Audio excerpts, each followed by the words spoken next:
pledge allegiance to the flag of the United States of America and to the republic for which it stands, one nation, under God, indivisible, with liberty and justice for all.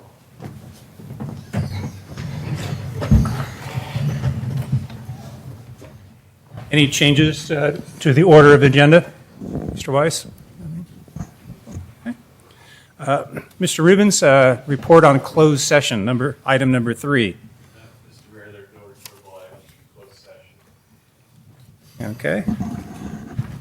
To agenda item number 4, council communications and announcements. Mr. Grocott? Yeah, I have two things that I wanted to bring to the council's attention and ask to have agendized for sometime in the future, I suppose. First one is, it's been brought to my attention that some cities have addressed the issue of the use of electronic devices during council meetings, cell phones, computers, and so forth, and have taken that up and established policy for that.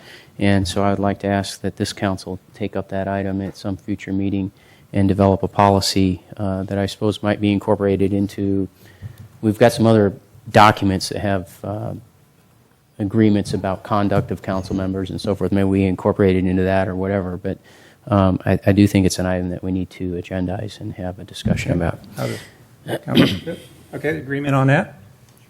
Good. And the second item is from my attending the last fire board meeting. It was stated by the chair of the meeting that for us to go into this came under comments by the board members, and it was stated by Mr. Klein that our position would be, if we were to carry forward with the Belmont San Carlos Fire Department, it was stated that our position was we would want $1 million savings in the first year, which I guess is the next fiscal year, and $2 million the following year, and then we would want local control of the service level. I don't remember us discussing that as a council and giving that direction to the fire board members, and if that is if there's a question about that, and I think there is, then I think we need to agendize that and actually state unequivocally what our position is. I don't think we have. So a question here, and members on the fire board maybe can answer this. So I think minimally we're looking at quarterly updates that you provide city council. So how does this fit in with that, or should we? What is your recommendation? Well, when we were describing what would be required, we were mainly speaking for the two fire board members at that meeting. We can't speak for the council until we're given direction. But in discussion with Councilman Ahmad, since due to the Brown Act, I can only talk to Councilman Ahmad. That was our statement as fire board members, that we wanted to see that amount of savings. We wanted to see local control. So Belmont kind of knew where we were coming from. Since Belmont was actually unable to give us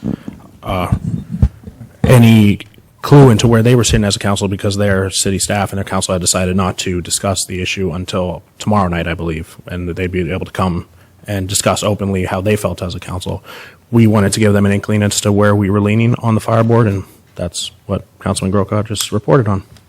So I was going to mention that in my communications tonight, and it's been mentioned, so we can, if you want to discuss it, that's fine, or if we want to agendize a topic for discussion at an actual later date, we're more than welcome to talk about it. So what you're saying is we do have an agenda item. Do you feel we could cover some of that this evening? Well, the agenda item's on purchasing a truck. Okay. So I don't know how that would, in looking at our city attorney, I don't know if we could give direction. Yeah, through the chair, I think we have two agenda items tonight. We have one on the fire RFP. We have one on the truck. I don't think we have one on this particular topic, although we could certainly add it down the road. Okay. Mr. Rubens? would you say? You'd want to put it on a future agenda. Okay. That discussion. That would be fine. Okay. So there's agreement on that? Yeah. Put that on a future agenda item. Great. Thank you. So we have two action items. We have the fire and the electronic devices. We'll put on for a future agenda item, both of those. Good. Mr. Grocott, anything else? Great ideas? That's it. Thank you. Good. Mr. Maselli? Mr. Mayor, I have nothing this evening. Okay. You want to go first, Mayor? Okay, Mr. Mayor, I will continue with the fire department report. It was an interesting situation that happened last week, a couple weeks ago, and I believe most of the council knows this. It was in the newspapers and whatnot. Our chief approached myself as the chair of the fire board, inviting us to a meeting in Menlo Park with other fire departments to discuss shared services and whatnot. I had agreed to go, and that was last Thursday. Monday's meeting, after we voted to have the 18-month letter go out, after that meeting, our chief informed me that as a JPA, we were no longer invited. So I let it go at that. We found out in the interim there was a fire board meeting and nothing was reported at that fire board meeting about this meeting. We found out the next night Belmont was invited to go since they're a fire district. The meeting became about just fire districts, and our chief went as well. And that's an issue after discussing with my other fire board member and our staff. We have a little bit of an issue with that because there comes into question about some conflict of interest. If the JPA was not invited and the fire board gave specific direction to the chief to explore regionalization for the JPA entire, if the JPA is not invited at a meeting, it's more than okay for Belmont to attend because they can go to any meeting they want. But for our fire chief to attend as a representative of a fire district that he does not work for when he works for the Belmont St. Carlos Fire Department does become an issue. So I've spoken to the chief about this, and in the next couple meetings we are going to agendize an item to discuss the role of the chief moving forward, where maybe we come to an agreement where he can work for Belmont, the JPA, and St. Carlos in looking at options, or maybe we say, you know what, just the JPA. But I wanted to bring that to your attention because I know we had spoken about attendance at that meeting, and I just wanted to let you know that these are the discussions that I've had with the chief as well, and he agrees that we should agendize an item to clarify his role moving forward. And that's all I have. Mr. Mott? Mr. Mayor, I wanted to take a time, just a few minutes to discuss more of a personal issue. It's come to my attention that there's a group of concerned citizens who have decided to either call to question my integrity or my biases. So, if there's an elephant in the room, you might as well introduce it. These series of rumors revolve around a traffic stop, or two traffic stops I had late last year. So I want to take just a moment, explain what happened to the best of my recollection, and hopefully get the record straight. Sometime back, like a lot of other folks, you forget to update your license plate, and consider myself guilty in that respect. Got pulled over for an expired license plate, was appropriately cited as such, and was informed at the same time that my license was suspended. I was a little stumped. Asked the officer, do you know why? He said, no. I said, well, neither do I. But a follow-up with that found that the year before I had been ticketed for an expired license plate and had a failure to appear because of it. It was a mental leap on my standpoint that I thought if you bring your registration up to date, you should be fine, but that's not correct. You are still required to go to court, and I did not. I did, in fact, go to court, spend all that nifty time in line, paid my fines, and dealt with it as I thought was appropriate. Several weeks later, I was pulled over again, initially for failure to have a license plate on the front of my car. Can't argue that. It wasn't on the front of my car, so I was pulled over for that, at which point the police also informed me that my license was still showing suspended. They cited me appropriately, and within about 48 hours, I had paperwork showing that my license was okay, paid all my fines, actually the fines that I had voted to increase on this day as sometime before, and considered it a day. Let me state for the record, Mr. Mayor, the police officers were professionals. They were courteous. They cited me appropriately. As much as I would love to blame the United States Mail Service, the DMV, the police, or anybody else, I alone am responsible for the fact that I was neglectful in maintaining my DMV paperwork. It's embarrassing. It's annoying. It damn sure took up a lot of time, but that's what happened. I want to also be clear about a couple other things that did not happen. I did not identify myself as an elected official. I think that would be stupid. The police officers were professional and courteous and did what they were supposed to do. I never talked to a sergeant. I never talked to a commander. I never went to the police chief, and I never went to the city manager because the police did what they were supposed to do. There was no complaint, and I stood in line in court like everybody else and paid my fines. Now, there is an allegation that this may introduce a bias, that the police did their job and I have a bias. There was some point in time that actually Mr. Grocott shared a personal anecdote, so I will do the same. It has been reported, and still is reported, that as of today, I am still the only openly Muslim person in the state of California to serve in an elected capacity. The people of San Carlos are tolerant, fairly open-minded, and have never made my faith an issue. There are people where it is an issue. I do receive threats. I receive them fairly regularly. I get plenty of hate mail. But my threats have come to a point where the city attorney and the chief of police have had to come up with a process whereby how do we handle the threats that I get? Now, why do I bring this up? Do you think I'm going to have a bias against the guys who are covering my back? I don't think so. These guys are keeping me safe at a very personal level. Lastly, Mr. Mayor, it seems like some folks are bent on preserving an agenda, and anything that they can do to move that agenda forward is fair game. These are dirty politics. We're nonpartisan on this dais. We tend to keep politics out. There are those of us on the dais that, it's a rare day that we may agree on anything. But I think when we come off the dais, we are still gentlemen. We've been in tough campaigns before, and we still conduct ourselves as gentlemen. I'm sad, I'm distressed that people think that this is an appropriate way to conduct their advocacy, and I'm disappointed. But that's the best of my recollection. I wanted to put it out there for the record. Folks, you got a question, ask me. And with that, Mr. Mayor, I will yield. Vice Mayor Mott, thank you for sharing that, getting out in the open your feelings. Appreciate that. Thank you very much. I have just two quick items. May is just around the corner.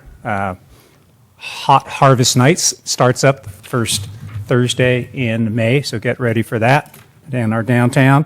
And on the 21st, 22nd weekend, of course, is our great Hometown Days. It started in, I believe, 1979, and if you live in town, you all know about that. So get ready for some better weather and some very nice building community events here in San Carlos. With that, I will move on to agenda item number 5, which is public comment. Anybody who would like to speak on a topic that's not on this evening's agenda is welcome to do so. I have two speakers, Clint Evans and Pat Bell. So, Clint, welcome to come up and speak. Welcome. About a 2-minute time frame here. So. Clint Evans, been a resident here for over 35 years. And I'd just like to say, why can't you save maybe $500,000? Get rid of these guys over here. Keep the guy in the middle, because that's the guy you always ask the questions to. He's the only guy that comes up with an answer. You've been trying to save, $1 million something for the last 11 years or something? And you can't do it? Don't you think it's time to get somebody else to run it? And the other one is, you ask him why he has to write a letter so early to the, I know something about the light, the red light camera. It took you 11 years to decide on a park. The guy's got a little common sense. Let's start early. I know these guys up here. It took you over 30 years to get my Hillcrest Park up there done. And the other thing I want to say is I don't care if you're a Muslim or what you are. You're just arrogant. And for you to put down the elderly people of San Carlos, Please, sir, you could say whatever you'd like, but can you do it in a... you're going to tell me how to talk now? You have a sergeant No, at arms here? no, You're going to kick me out? I'm going to ask you to represent I've always been proud, all the people in San Carlos are very professional. They make their point. I'm not a By professional. being professional. I'm a citizen of this town. Okay. I'm just I asking. am. I'll calm down, okay? I'm upset with this guy. Okay, please. Okay, Please to- do. To make fun of a lady over, I know, a $98 mistake she made because she was upset. You're arrogant, and your sidekick over there, too. You're just arrogant. And now that I said that, I could say more. I'm going to go home and watch Gilligan's Island. How about that? Does that sound nice to you? I watch you on TV all the time, sitting up, your sidekick there, too. Then you ask a question. Staff? Well, I have to get back. Your staff? What do you people do? How do you hold a job? I don't know how you hold a job or held a business. Because one thing, I wouldn't hire any of you. Any of you. Mr. Evans, can you wrap up? Yeah, I'm wrapped up. Thank you. Thank you. Pat Bell. At Bell, San Carlos. First, Mr. Ahmad, I'm shocked and dismayed that you're getting threats. It never occurred to me that that would happen in San Carlos, and I think it's awful. Secondly, I was at a fire board meeting. There was no indication whatsoever of any kind that Mr. Klein was speaking for himself and Mr. Ahmad. When he said "we," it sounded to me like he was talking about the city of San Carlos. And I was offended by that as well, because the council had never discussed what he was saying we have to have. What I plan to talk about tonight is Mr. Ahmad's not the only one who takes a long time to do grocery shopping nowadays. I'm finding that it takes me 2 or 3 times as long. People I didn't know 6 months ago are coming up to me and thanking me for what I do in this town, venting to me about the arrogance of some council members, and asking me what they can do about it. Well, there's not much. And then I started getting questions about recall. Well, how do we do that? I said, I don't know. But I found out, and what I tell people is, I don't know, but I'll find out. So I did. But I think you all need to appreciate how angry this community is. And that you're not talking to everybody. This gentleman who spoke tonight, I've never seen him in my life, but he's talking about what I'm hearing at the grocery store. That's taking me, a trip to Costco takes all morning. I haven't gone to Costco without having a political discussion now for some time. And these are people who aren't going to go to you and say, I'm mad at you because you're so arrogant, or I'm mad at you that you didn't fire Mark Weiss, or I'm mad at you because of this or that or the other thing. These are the people, when they feel they've been treated badly at Safeway, tell their neighbors. They don't tell the manager at Safeway. I tell the manager, but they don't. And they're not telling you either, probably. But it's true, and they're telling me. And there are a lot of them. For every one, supposedly there are 10 more out there who think the same way but won't speak up. So things are bad. I think we have 2 crises in this town. One's financial, and one is confidence. Thank you. Okay. Sir, would you like to speak? Please come on up. If you could provide the name after you talk, would be great to our city clerk. Then thank you. Well, guys, let me stay off by saying I'm not thoroughly disgusted with your work ethics, integrity, and your outright scruples. My name is Doug Caraway. I'm the owner of Caraway Audio, now CTM. I've been in the professional audio business for over 40 years. We've worked with acts such as the Beatles, Rolling Stones, Garth Brooks, Kenny Chesney, 3 presidential administrations, and the Pope. We also have supplied sound for Music in the Park series for Redwood City, San Mateo, Belmont, Milpitas, San Jose, Palo Alto, 3 separate series in Los Gatos and San Francisco. I live in San Carlos. My kids went to school in San Carlos. My shop was at 2 different locations in San Carlos. I even used to work for the Parks and Rec. For several years, I've been calling in an attempt to submit a competitive bid for your Music in the Park series. Since then, you've hired 2 guys to come in out of their garage from Half Moon Bay and attempt to do a pro audio job for the series. This firm has failed miserably from a professional standpoint. In my campaign for assuring a place in the bidding process, I spoke directly with Doug Long twice this year in his office. I brought up the fact that we also had corporate sponsors already on board and have a unique method of advertising your present sponsors. After all, we use the same advertising technique that I happen to have a patent on for the Los Gatos Jazz and the Playa series and generated an additional $34,000. Neither he nor Gene Archbold was interested in the least for an additional $30,000. The best way of mitigating costs for a city is through competitive bidding. The last time I was almost allowed to bid was through Kathy Giroux. I informed her that we were very interested in taking part in my own city's summer activities. When Mr. Rowe needed a guitar amplifier for a guitar-playing son, I was the one she called to get our price that was below dealer cost. But when it came time for the bid to take place, lo and behold, the entire Parks and Rec department could not find me and said they sent an RFP. This is a flat-out lie. You people that run the city are supposed to get the biggest bang per buck so we can live in the city of good living. City of good living for whom? Would that include anybody that actually lives here in the city of good living or that has their shop in the city of good living? You slam the door on $30,000 and you're now cutting services for everybody in the city of good living because you're now running shy on funds. You're not running shy on funds. You're running shy on management. So if you could start to wrap up, please, sir. I'm doing that right now. Thank you. If you would not have given me the bum's rush when I wanted to contribute to the city of good living, you would have an additional $30,000 for all of your programs and far, far better sound. But no, you guys insisting on discussing trivia items, but threaten to abandon our police and fire systems, but avoid at all costs programs that will actually pay a return on investment. Essentially, you're getting paid an exorbitant amount of money for what amounts to rearranging the deck chairs on the Titanic. Each and every one of you should be ashamed right now. Y'all be cool. Thank you very much. If I could just respond to you just a little bit.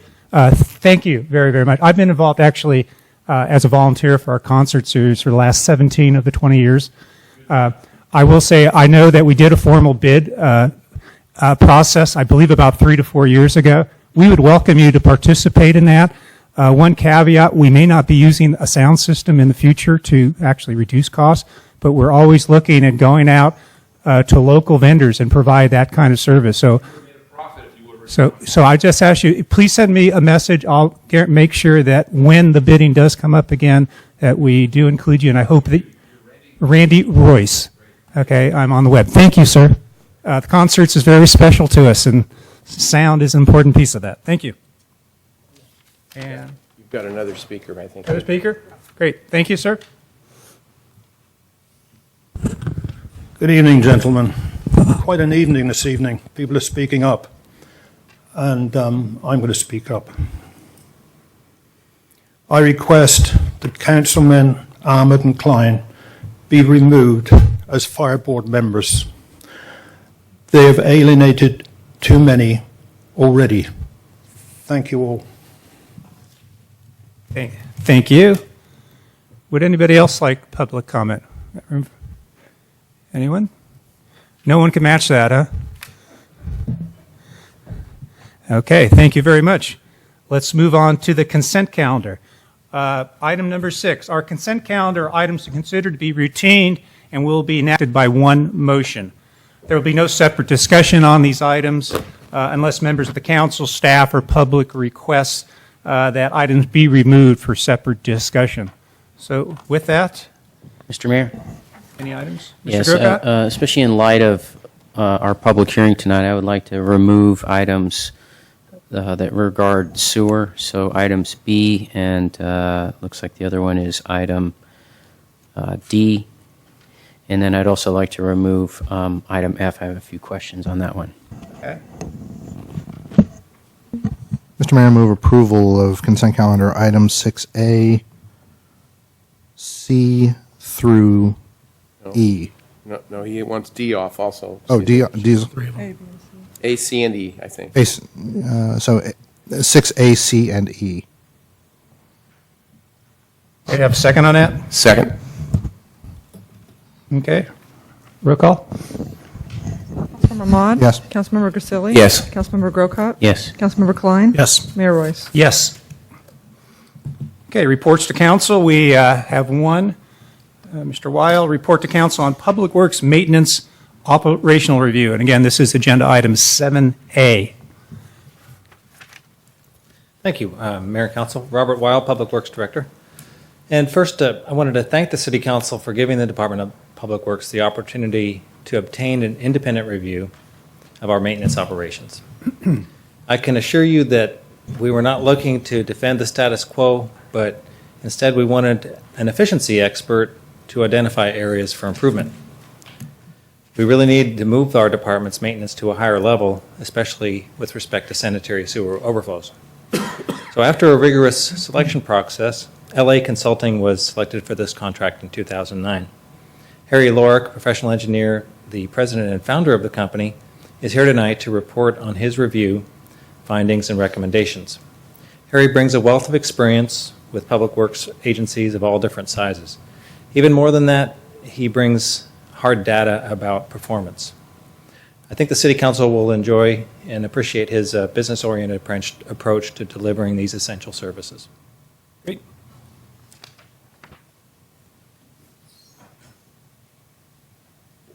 Welcome.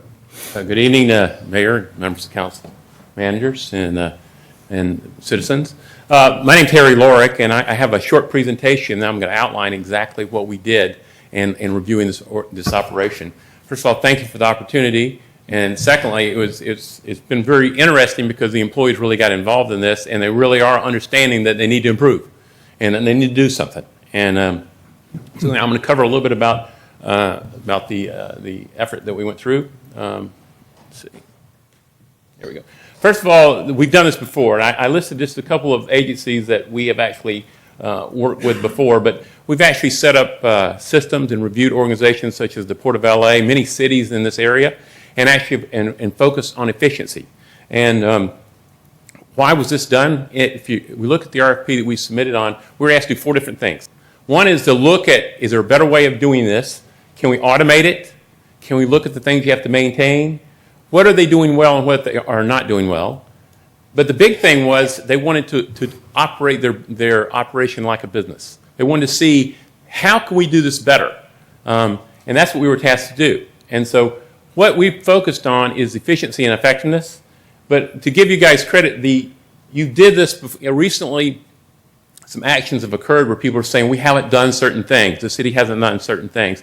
This was started before that. A lot of the actions that we've actually proactively identified some things you can do to improve. We spent a lot of time going out and physically looking at the work in the field. These are some pictures of some of the work that's being done. We actually physically observed the people doing the work. We compared that to other agencies. We asked each employee, what can we do better? We got a lot of ideas from them. They understand what's going on right now. They understand they need to do something. With that, we came up with 44 recommendations. I'm not going to go through the 44. I'm going to go through just a couple. These recommendations, we believe, if implemented, would save over $100,000, but I think that's a conservative estimate. We believe that within a year, after we've implemented these things, not only are you going to be more efficient, but we think that the sewer overflows that you've been concerned with, and some of the other groups have come to you that are concerned with, can be met, that we can make sure that we can reduce that risk. Now, some of the things have actually already occurred. Now, the report that you guys we just recently submit is an action plan. It's like a playbook. If we do these things, we believe that you will improve. And this is a how-to-do type of procedure. And this is not a copy of what other people do. This is a copy of what you do and how you can improve your operation. We did look in several categories, and I'm only going to go through a couple, but the first category was related to systems and processes and things like that. But one of the things I want to start with, there's a lot of good stuff happening here already. A lot of good ideas are already in place. You're using some technology from SCADA, which we'll talk about, to some other systems already in place. We think that the employees have indicated to us that they want to do a better job. So our first recommendation seems like not a big recommendation, but it's very important. We think we've got to set up a system that the information comes back to the employees so you can hold them accountable and they can try to improve, and they'll understand the consequences. We also did look at, this is a chart showing the sewer line backups. These are 4 adjacent cities. These are the number per 100 miles. As you know, and there's a little red star up here, the red star indicates it's related to sewer. That right now, this is an issue. The amount of sewer backups are higher than the average, higher than other local communities. One of the things we wanted to do is set up a procedure that we would, where we would actually track the information, feed it back in so that we would clean the lines on a cyclical basis, and then use the data to decide to clean the lines when they need to be cleaned. Rather on a routine basis, start a routine, then use the data to actually improve it. We also looked at the different databases you have, and these different boxes are indication of different databases that exist. What we found is that you have a series of them, and time is being expended to maintain them. What we're proposing is integrate them into one. Integrate them into one, use a little bit later technology, eliminate these off the ones that you've developed in-house, and then focus on the sewer system. Use the data to make better decisions, not just collect data. Figure out what we need to do, use the information to see, are we doing what we said we're supposed to be doing? We also looked at the work planning, and again, there's a whole series of recommendations. That's what all those numbers are in the back. One of the things, again, this is sewer related, but in the past, you've actually TV'd the lines. We actually put a camera in the lines and cleaned the lines out. The data, however, was collected in a format that couldn't be easily retrieved. Also, over here on the left is we had data in a GIS system, but the data, again, was not accessible. So we actually stored the data on an analog basis. We couldn't even easily retrieve it. And we didn't have a procedure to look at what the condition of the lines were. We would take pictures of them, but we wouldn't feed the data back to make better decisions with it. So here we're going to take the CCTV data, closed circuit TV, and feed it into the database and actually use it to figure out when to clean the lines. So we actually use real data, real time to go back and feed and determine when the line should be cleaned.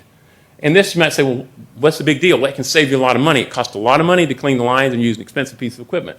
We're also going to link that to your GIS, which is the maps, so we can see where it is and that you can see where it is. The other thing is there's been master plans done, and they identified certain things we should be doing. But some of it is like, when do we do certain things? How often do we stripe the roads? When do we clean the inlets? Things like that. All that's going to be automated to allow us to respond quicker. Not so much to work faster, but work smarter. Get there at the right time, at the right place. Also, we actually already started with the employees. Is before we started, they didn't have work methods. It was in their head. They would work together, and a lot of it was the right thing to do. We've actually developed a standard with them of each thing they do. Who's in the crew? What is expected of every crew? What is the productivity expected? So what are they supposed to do in a day when the day's over with? So we're going to be able to determine, okay, this is what you're responsible for.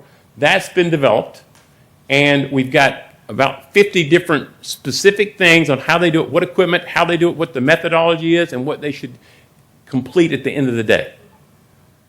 Example of that is some of the traffic work. In addition to sewer, we look at traffic work. What are some of the opportunities? Well, signs are both made with the city and purchased. The signs are also put in a concrete base, as an example. When we started looking at that, when you run over the sign, it's like a sign gets hit. And that picture on the top is actually where a sign was hit. There's a concrete you have to pull out of the ground after the sign is destroyed. So there are ways around that. One is looking at breakaway signs. There's some technology we're looking at there that a lot of people use. That can save you a lot of money. Just that one little thing we think can save you $10,000 a year. We also looked at how you make signs, when should you order signs. And the little dollar signs are here because we've identified dollar amounts to them. We also looked at, and you'll appreciate this, all of you being businessmen like myself, is that what's the cost of this business? We couldn't figure it out because it wasn't in the system. How much does it cost to put up a sign? How much it costs to clean up a line of channel? So what we found is that the cost wasn't being captured.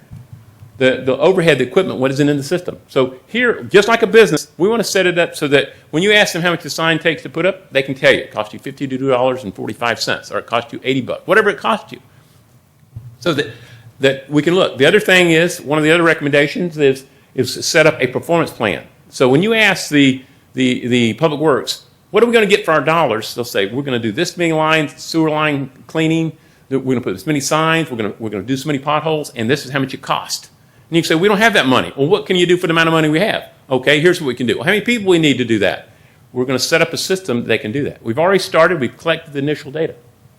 And that's the first two categories. The third category on how we should organize them, when we looked at that, this is kind of the way they're organized now. This is Robert up here, and these are different people that work for him. We looked at how many people do you need, which is a basic question. Well, we didn't even have data to look at that. So one of the other things we're going to do is take the performance standards. We're going to make sure we know how much is out there. And we're going to say, if we know how many lines are out there, we know how fast we can clean it, and we're competitive, how many people do we need? So we've already estimated that, and we're also estimating that they do need someone to maintain their database they're going to get. You might say, oh man, we're going to spend money for that. Well, you're already spending money. You've got several databases. We actually think we can use a new database cheaper than you're using the old ones because you got a whole bunch of them. So we also looked at a whole series of other recommendations, and again, you can't see them all because there's a whole bunch of them, and there's a lot of them. There's 19 of them. I'm not going to go through all of those either, but there are some that you might find interesting. And I thought this is a busy picture, but this is what they have, a SCADA system. And the SCADA system is a telemetry system, or a way of communicating with each one of these boxes over here are pump stations. In your system right now, if a pump fails, it sends a message to a computer over in the maintenance yard.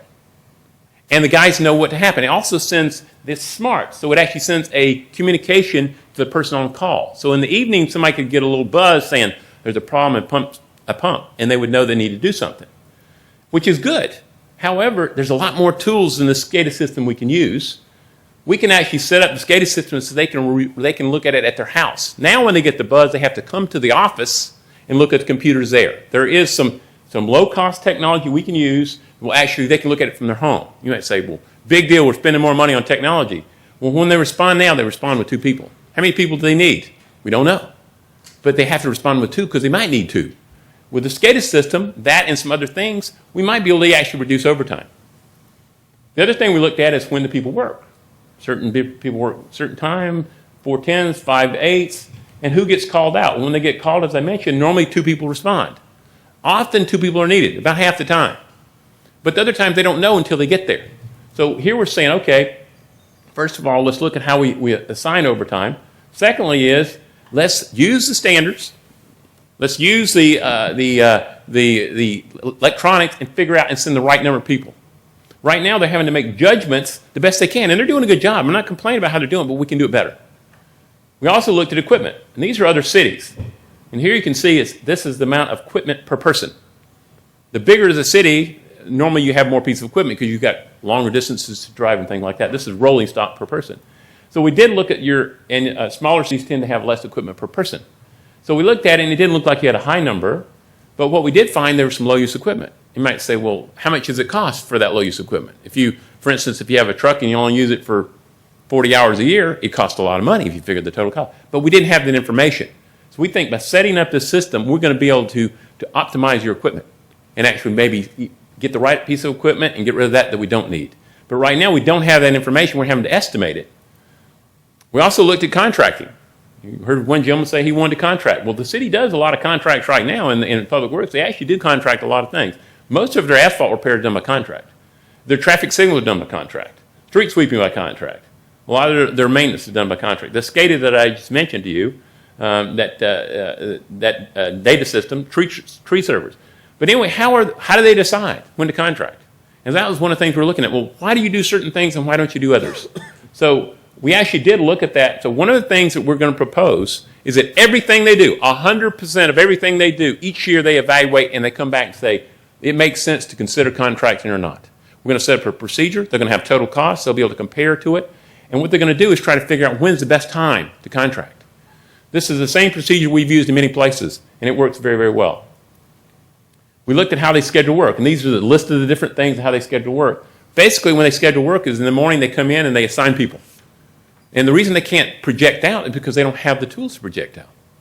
But so here we're saying let's set up the system, let's use all the technology. We should schedule at least 2 weeks in advance. We'll plan annually, break it down by month, and then every 2 weeks we'll schedule, and they'll be accountable to that schedule.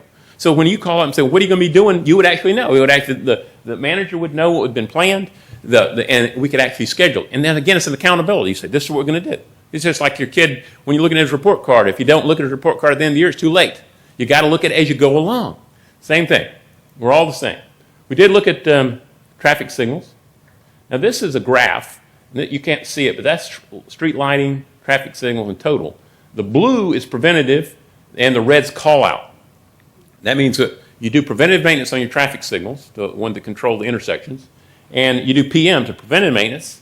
About half that cost was response, which is a little on the high side. Now again, our company, all we do is look at organization, try to figure out. So we have a lot of these statistics. So here we're saying that even though the total cost didn't seem that high, we think there may be an opportunity here of figuring out better ways so we wouldn't have as much response work. So maybe in the way you do the PMs. So we're going to be looking at how the PMs are done and see if we can standardize it, that making sure they're doing all the things that need to be done. Now, some side benefits is you have to report, like a lot of agencies, you have to report to your NPDS, the stormwater stuff. And you have to report to the county. And this form that you're looking at, all this messy stuff, you have to report that every month. And how do you do it? You fill out these manual forms, compile it all, and send it to them. We can automate that. In this STOPP program, that's the Stormwater Pollution Prevention Program. It's hard to get all that out. But anyway, there's a lot of stuff you got to compile. It takes a lot of money. We think by automating that alone, you'll save another $10,000 because you're having to do it manually. And you're taking senior people to do it. Now, the last one, there's 44 recommendations. I'm not going over all of them. I'm being a little fast, and I appreciate the time you've given us. But one of the things we wanted to report at the very end is we want to set up a continuous improvement process where they actually look at what they do continuously. Like every 2 weeks they look at it, they look at it every month, and then annually, and they report to you how they're doing. And they come up with a report saying, here's what we said, here's what we did. Here's how much we said it was going to cost, here's what it cost. Here's what we said we could do per day, how many feet we could clean. We said 2,000, we cleaned 1,942. But what we want to do is, and they're willing to do it. When I was over at the office today and talking to they're saying, when are we going to get started? Because they want to show you that they can be efficient and they can compete. But the proof is in the pudding. Let's do it and see if they can. We're setting up all the tools so they can do that. So what's the next step? Well, the next step is, if you approve, allow us to go on with them, we would set up the practices with them. We would actually help teach them how to do things better, using what they know and what we know, because they're in it. They're right in the middle of it. These were developed with the employees. The employee teams helped us develop this, and they're really excited. When are we going to implement these things? The next step is, once that is actually to automate this, because we use a lot of manual processes. Then if we have to make some decisions, some policy decisions on, are we going to send one person or two persons? Are we going to set up the SCADA system? There's some limitations in your firewalls and your computers that don't allow us to use the SCADA. We have to work through that. So there's some decisions that have to be made. And then automate these, train the staff. Because a lot of staff is trained on how they do business, and then focus them on efficiency and effectiveness. Right now, there's no system for accountability, so they don't have one other than internally.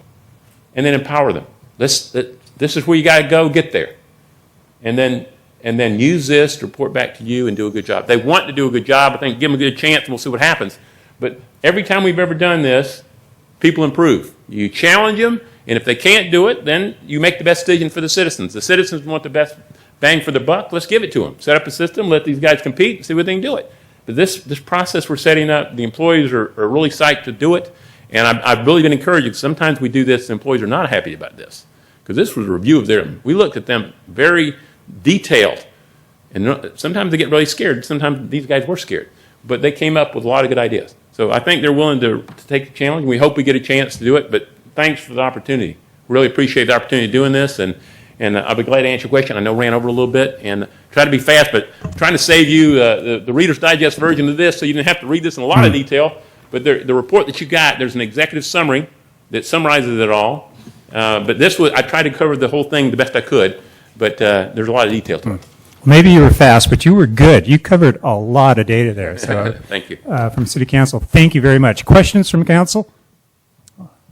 I have one down here, Randy. Mr. Mott, maybe? Oh, go ahead. Go ahead. Yeah, I guess this is more for Mr. Weil. So one of the things that we had talked about during the strategic retreat was really building an inventory of critical infrastructure, how we can start to move this forward. I love what you're doing in terms of efficiency, but can you tell me that we're also going to get a report of where is our infrastructure and perhaps starting to prioritize and put some dollars to it of what we may need to put aside in reserves? Can you speak to that? Yes. We've already started that process of fine-tuning our database of infrastructure. There was a pretty comprehensive effort to catalog all the infrastructure for GASB 45 purposes, financial accounting purposes, a few years ago. Unfortunately, it wasn't really geographically based, and it was mainly what's it worth. And so it wasn't really useful to us as a management tool for maintaining it. But we've already started fine-tuning that data, and the computerized maintenance management system that is on the agenda later on tonight would really carry that process forward. On this, we've really been prioritizing the sewer system since that's where our biggest operational problems are. So we've been working with a different consultant that does the GIS management, and they have fine-tuned our maps so they're all the pipes are connected and flowing the correct way. We're going out to inventory all the surface features by GPS,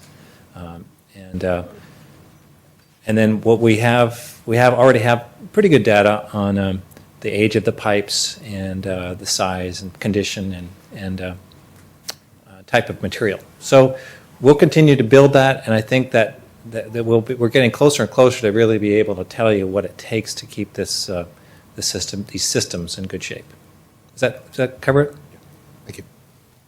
Mr. Crocott? So I have a question for Mr. Lorick, if I may.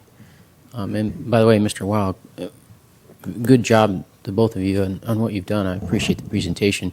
But my question is just almost a curiosity of what other types of infrastructure or management do you look at besides what you've looked at here as a consultant? Our company focuses on maintenance and operations. We don't look at police and fire, but we look at anything, buildings. We look at parks. We look at fleet. We've done the Port of Los Angeles. We're doing airports. We do anything that you can maintain. And it's maintenance, about maintenance and operation. We focus strictly on that. We're probably the only company in the U.S. that focuses on that one thing. That's all we focus on, and we do it across the country, mainly in the East Coast and the West Coast. But we worked in a lot of cities here. 7 of the 8 largest counties in this state, we've done evaluations for them. Thank you. Mr. Mayor, it's not, I appreciate this report. It's not really on our agenda, but I think something we may want to look at, and I appreciate that he does parks as well. I know I think some of the park employees have given some ideas and thinking in the same area, and we might want to talk about that at some point and look at that. Yeah, and I'll just close again. A great report. This is just a report to City Council. And speaking for Council, I think they would all agree. We'd like to be updated on the status and especially included in a recognition type program here or whatever as we continue to see success here as you implement this. This is great stuff, great quality improvements to our organization. Thank you. Thank you. Thank you for the opportunity. Great. Thank you. Mr. Mayor, we did have a request for one additional verbal report tonight on the status of our police. Perfect timing. Mr. Please. Maltby. Good evening, Honorable Mayor, members of the City Council. Jeff Maltby, Administrative Services Director. This will be a very brief report. We wanted to update the council and the public as to the... So can you clear the screen? Make sure there's no confusion from home or the web. Make sure people know we've changed topics. They may mix our sewer project with what you're talking about. That wouldn't be good. There, great, thank you. You bet. The latest in our study of regionalism for the police model, April 23rd, the city manager had asked Redwood City and the city of San Mateo, who had both made some initial indications that they would be interested in providing the city a proposal for providing police services to the city of San Carlos, has come and gone. The city received a proposal from the city of Redwood City. The council received that proposal electronically from the city manager a few hours ago. Tomorrow we'll be posting it on the city's website for the public as well. San Mateo has indicated verbally that they will not be providing a proposal. Today, the San Mateo County Sheriff's Office provided us with an updated version of their proposal that was also forwarded to the City Council and will also be available on the city's website tomorrow morning. On a separate track, we've been interviewing vendors who will help the staff and the council evaluate the proposals that have been provided, some independent evaluation. We've gone through those interviews. We're in the process of selecting a consultant and negotiating a contract with that vendor to bring them on board. Finally, the city managers identified May 11th as a target date for having a public meeting where both the San Mateo County Sheriff's Office representatives and representatives from the City of Redwood City will come to a special San Carlos City Council meeting in these chambers and present a presentation of their proposals to the council and the public, and be prepared to answer questions about those proposals. This is the update about where we're at. I'm happy to answer any additional questions you might have. And just to clarify, on that May 11th meeting, there'll be a presentation from each of the two groups, questions from council. Public, will they be allowed to have public comment that evening, or what would you expect? Well, it's a special city council meeting, so public comment would be required. Good. So I want to make sure for our public out there viewing this meeting that they are welcome and encouraged to come speak that night after the presentations. Great. Okay. Any other questions? I have one question down here. Okay. A couple of questions. What could you repeat what you said about the consultant that will be? I didn't quite get what you said. Yeah, we're in the You had said. process of interviewing and hiring a consultant right now. The scope of that consultant's work would be to provide some independent evaluation and analysis of the two proposals for staff and the council to help address issues that we should be addressing as we go forward, if we go forward in negotiating an actual contract. It's a single consultant you're interviewing? That'll be a single consultant, yes. Was there only one consultant that came forward, or? No, there were four different firms that, Four different firms? that and we you interviewed. narrowed it down? Yeah. Okay. And I'm a little curious on this whole process, both with police and fire. In fact, I may ask this again later when we get to fire, but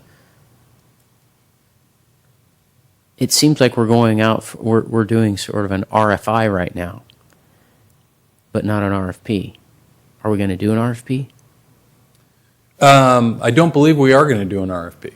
I think in terms of, an RFP essentially is describing some specific services that you would be asking for from the marketplace. In this case, the marketplace, I think, fully understands the service that no need to describe to other municipal agencies what you mean when you ask for police services.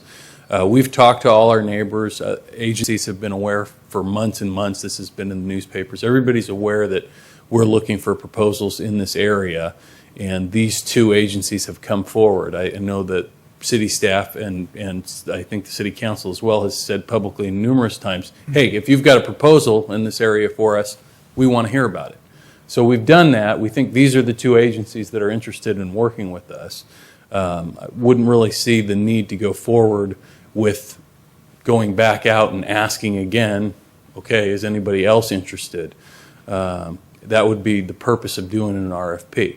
From this point on, in terms of analyzing the proposals that you've got, ultimately you could negotiate and enter into an agreement for a proposal that looks very different than the actual proposals you've been given based on the needs and desires of the community, of the council, of staff, of the employees, all those things, the other agencies. So it's a process that's has a lot of negotiation yet to be done. Okay. Anything else, Mr. Griffith? Well, it's not an item that I don't think we're free to discuss, so I've asked my questions, gotten the answers. Mr. Sully? Okay. Mr. Mobley, thank you very much. Okay. So now we're moving on to agenda item 8 is a public hearing. We actually have two items. 8A, we'll talk about solid waste rates. 8B is wastewater rates. So Mr. Moore first on consideration for 8A of proposed solid waste rates for fiscal year 2010-11 pursuant to Proposition 218. Thank you, Mayor and members of council. Brian Moore, Assistant City Manager. As council will recall, this item has been before you several times. In January, you had two meetings to discuss the rates on January 11th, and then on January 25th, you authorized the city manager to proceed with a door-to-door household waste program and also to proceed with the rates. And then again, we brought this to you the first meeting in February. Pursuant to Prop 218, we sent out notices, and the city clerk can give us the results of that process. My understanding is there have been roughly 42 protest letters received to date. As we indicated in the staff report, the items that are included in the rate this year are the increased costs with Allied Waste. As you know, this is the final year of Allied Waste's services as the garbage collector. Next year, we'll be using a different company, Recology. This also includes a 2% increase in the franchise fee from 8% to 10%, which will result in an additional $95,000 per year in the general fund. And it also includes the startup costs in the new door-to-door household waste and e-scrap pickup program. This is something the council asked about several years ago as part of your strategic plan, and we're now starting that on May 3rd. In fact, the ads for that program started last week. And actually, I have, if you're interested, a sample of the kit that will be sent out on request for this service. So those are the highlights. I'd be happy to answer any questions council may have. Any questions? No questions yet? Okay, this is a... I'll throw in one. Mr. Mayor. Mr. Mott. In looking through some of the protest letters, Mr. Mora, and this is more of a question for folks who may be watching, there were some complaints about garbage not being picked up, or sometimes cans are overturned, something else like that. When those complaints occur, who should people call, and what do they need to do? They have two choices. They can either call Allied Waste directly, or if they wish, they can call the city manager's office, and we will follow up with them and with the vendor, whichever they prefer. Thank you.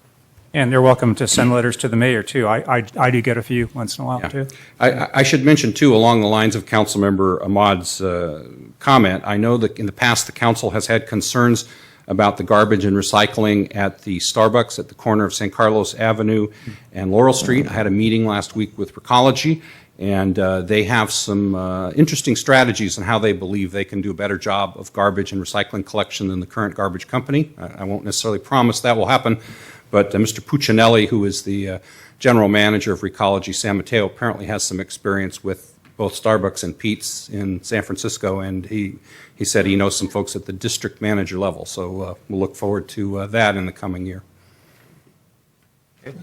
This is a public item. Were you in one other, Mr. Ahmad? Yeah, thank you. Sorry. It's also looking at this. There's some folks here talking about their 20-gallon cans. There was one gentleman who also talked about a 10-gallon system. We have not changed our bin sizes in this respect. You can still do a 10-gallon system, and you can go smaller. Up until the end of the year. I think we talked about this last year. In fact, I believe Mayor Royce asked the question years ago when, even before BFI was the garbage provider, we used to have a system here in San Carlos where people could buy their own can sizes. And that explains why, I believe a year or two ago, the council, in fact, I believe it was Councilmember Royce, amazed at how many different can sizes we have. Now that we're moving to an automated system, the automated vehicles can only take a smaller number of can sizes. So what we're going to do in June is start a process called cart realignment to address the council's question and also the vendor. In fact, we had a meeting about the cart realignment last week.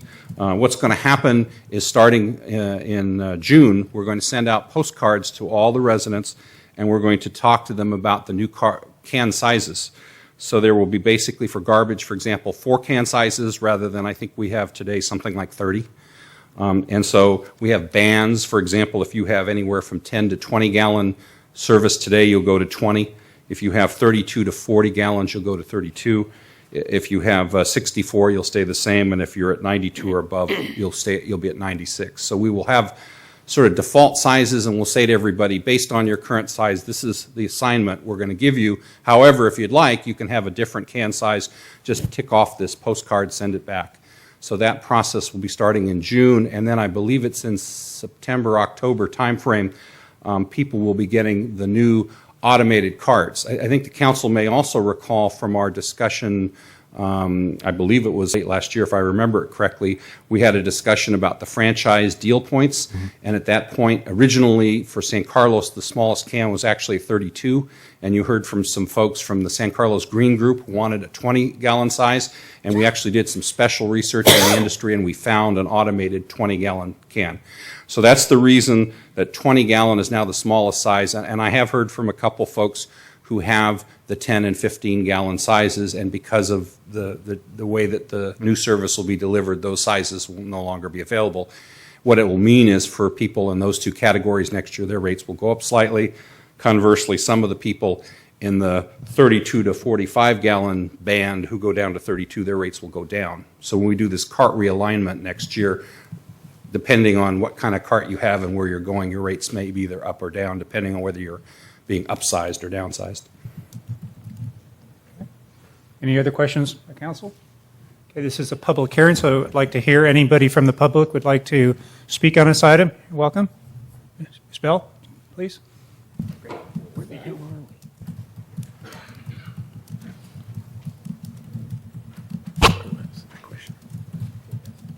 Pat Bell, San Carlos. This isn't a glamorous subject, and nobody worries about it until the rates are going to go up by 25 cents. But I'm in favor of raising the rates for both 8A and 8B because I think we don't pay attention to it until, you know, the sewer plant completely dies and we have to put $1 gazillion in to make a new one. We ought to be paying our way as we go along, and the rates are so nominal now that we need to raise them a little bit every once in a while. And I might point out that the organics program has been a huge success. Some people weren't in favor of that, but there's a lot of 20-gallon cans out there that used to be 32-gallon cans. So go ahead and raise the rates. Great, thank you. Anybody else? Welcome to speak. Okay. Mr. Mayor, move to close public hearing. Is there a second? Second. Okay, all those in favor? Aye. Aye. Opposed? Okay. Discussion? Mr. Grocott? Thank you. Sorry I had to step up because I was coughing and so forth, but I don't understand this staff report actually with the last sentence talking about March 1, 2010.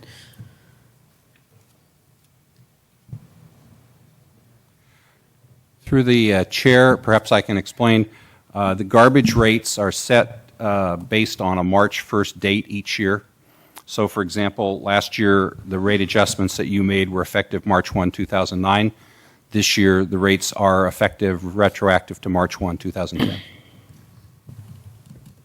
So the rates will be effective backwards to, That is correct. based on when people get their bill? When do they get their bill next? I believe it's a quarterly billing. I'm looking at my friends from Allied and SB. Do you happen to? You know what, I'm not 100% sure. It's the end of this month, following month, Mr. Rubens believes it's May, so it's coming right up.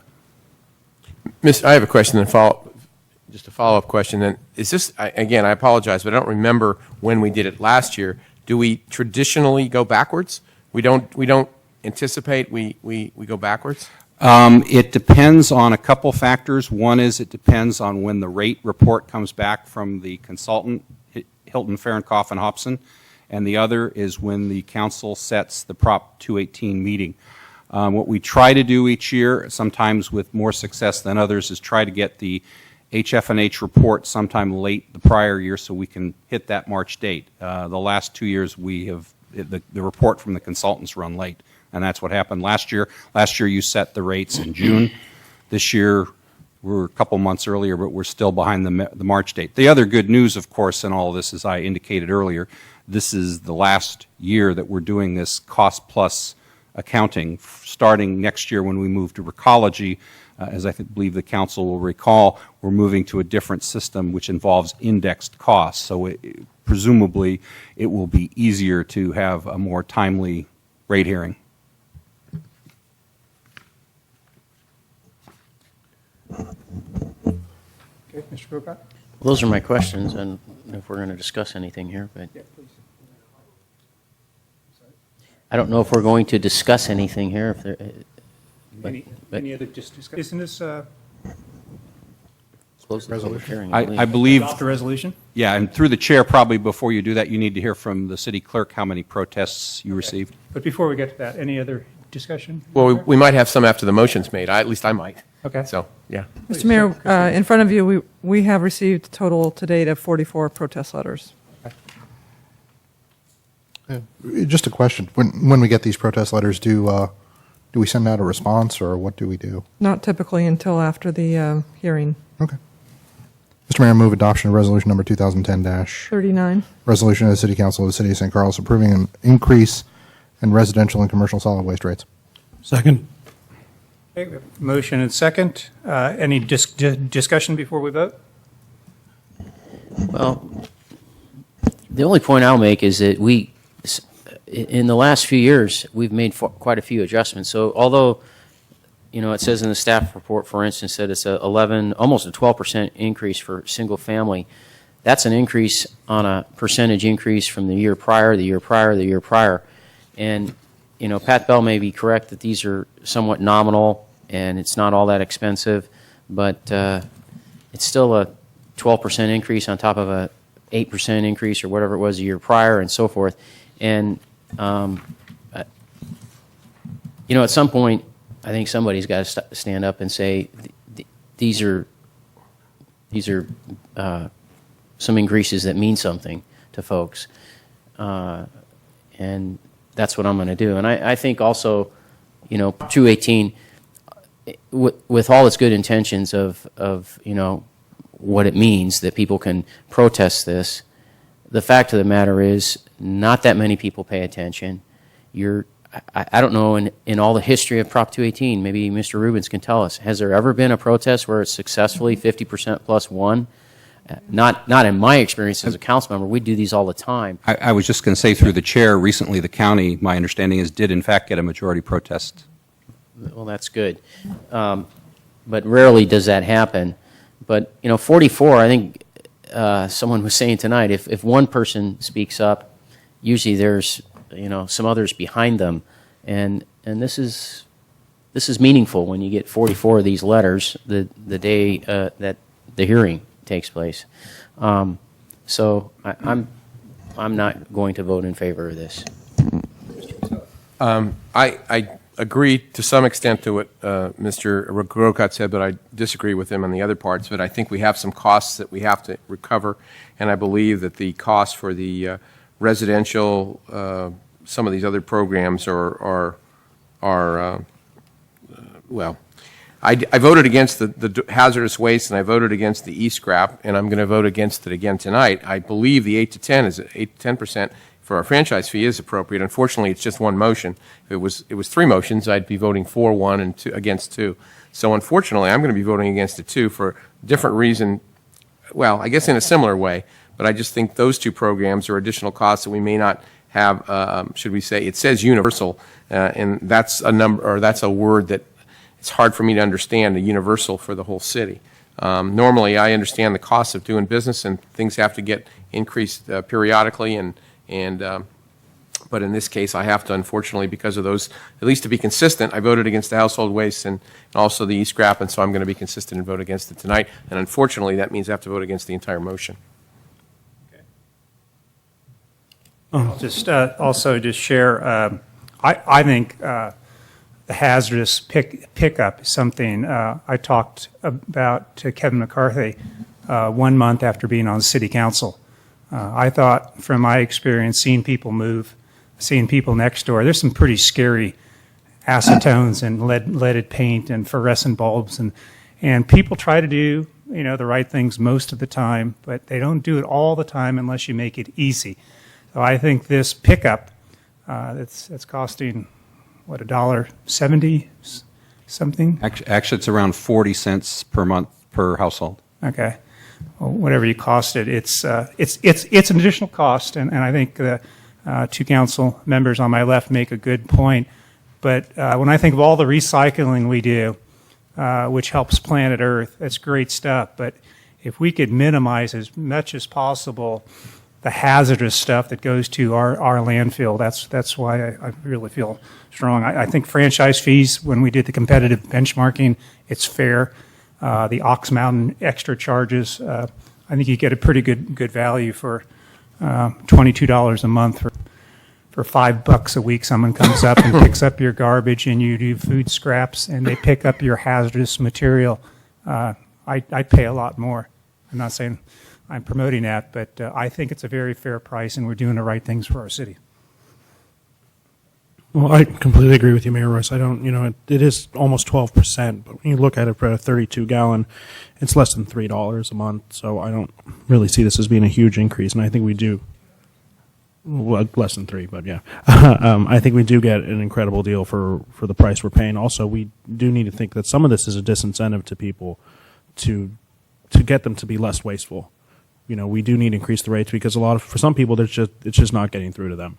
And the more of that we have, the more expensive it's going to be for the people who are recycling, for the people who are trying to cut down on their waste. Everyone's going to feel the pain. So if we can do these smaller rate increases, and maybe it will keep us from having a much larger one down the road. So I will be voting for this. Remarks very brief. I understand and respect the opinions of the gentlemen who are going to vote against it. I view this as there is a rate increase, but there is also corresponding value, that there are new services and new value that is coming online, and for that reason, I will be voting for it. So we have a motion and a second. Roll call? Councilmember Ahmad? Yes. Councilmember Grocott? No. Councilmember Grisilli? No. Councilmember Klein? Yes. Mayor Royce? Yes.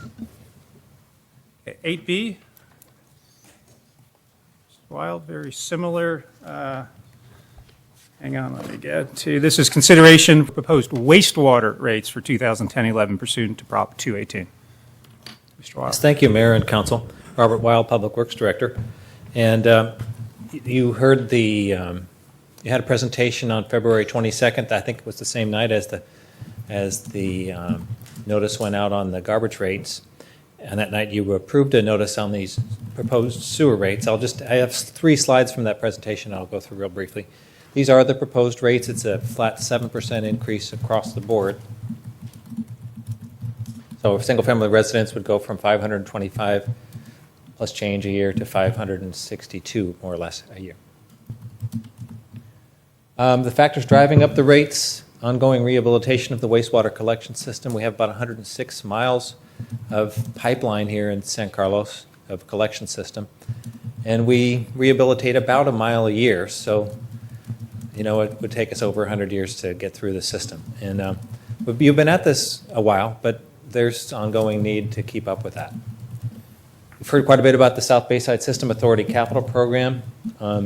It's a $300 million plus program, and the San Carlos share is 13.8%. We definitely keep on top of what they're doing.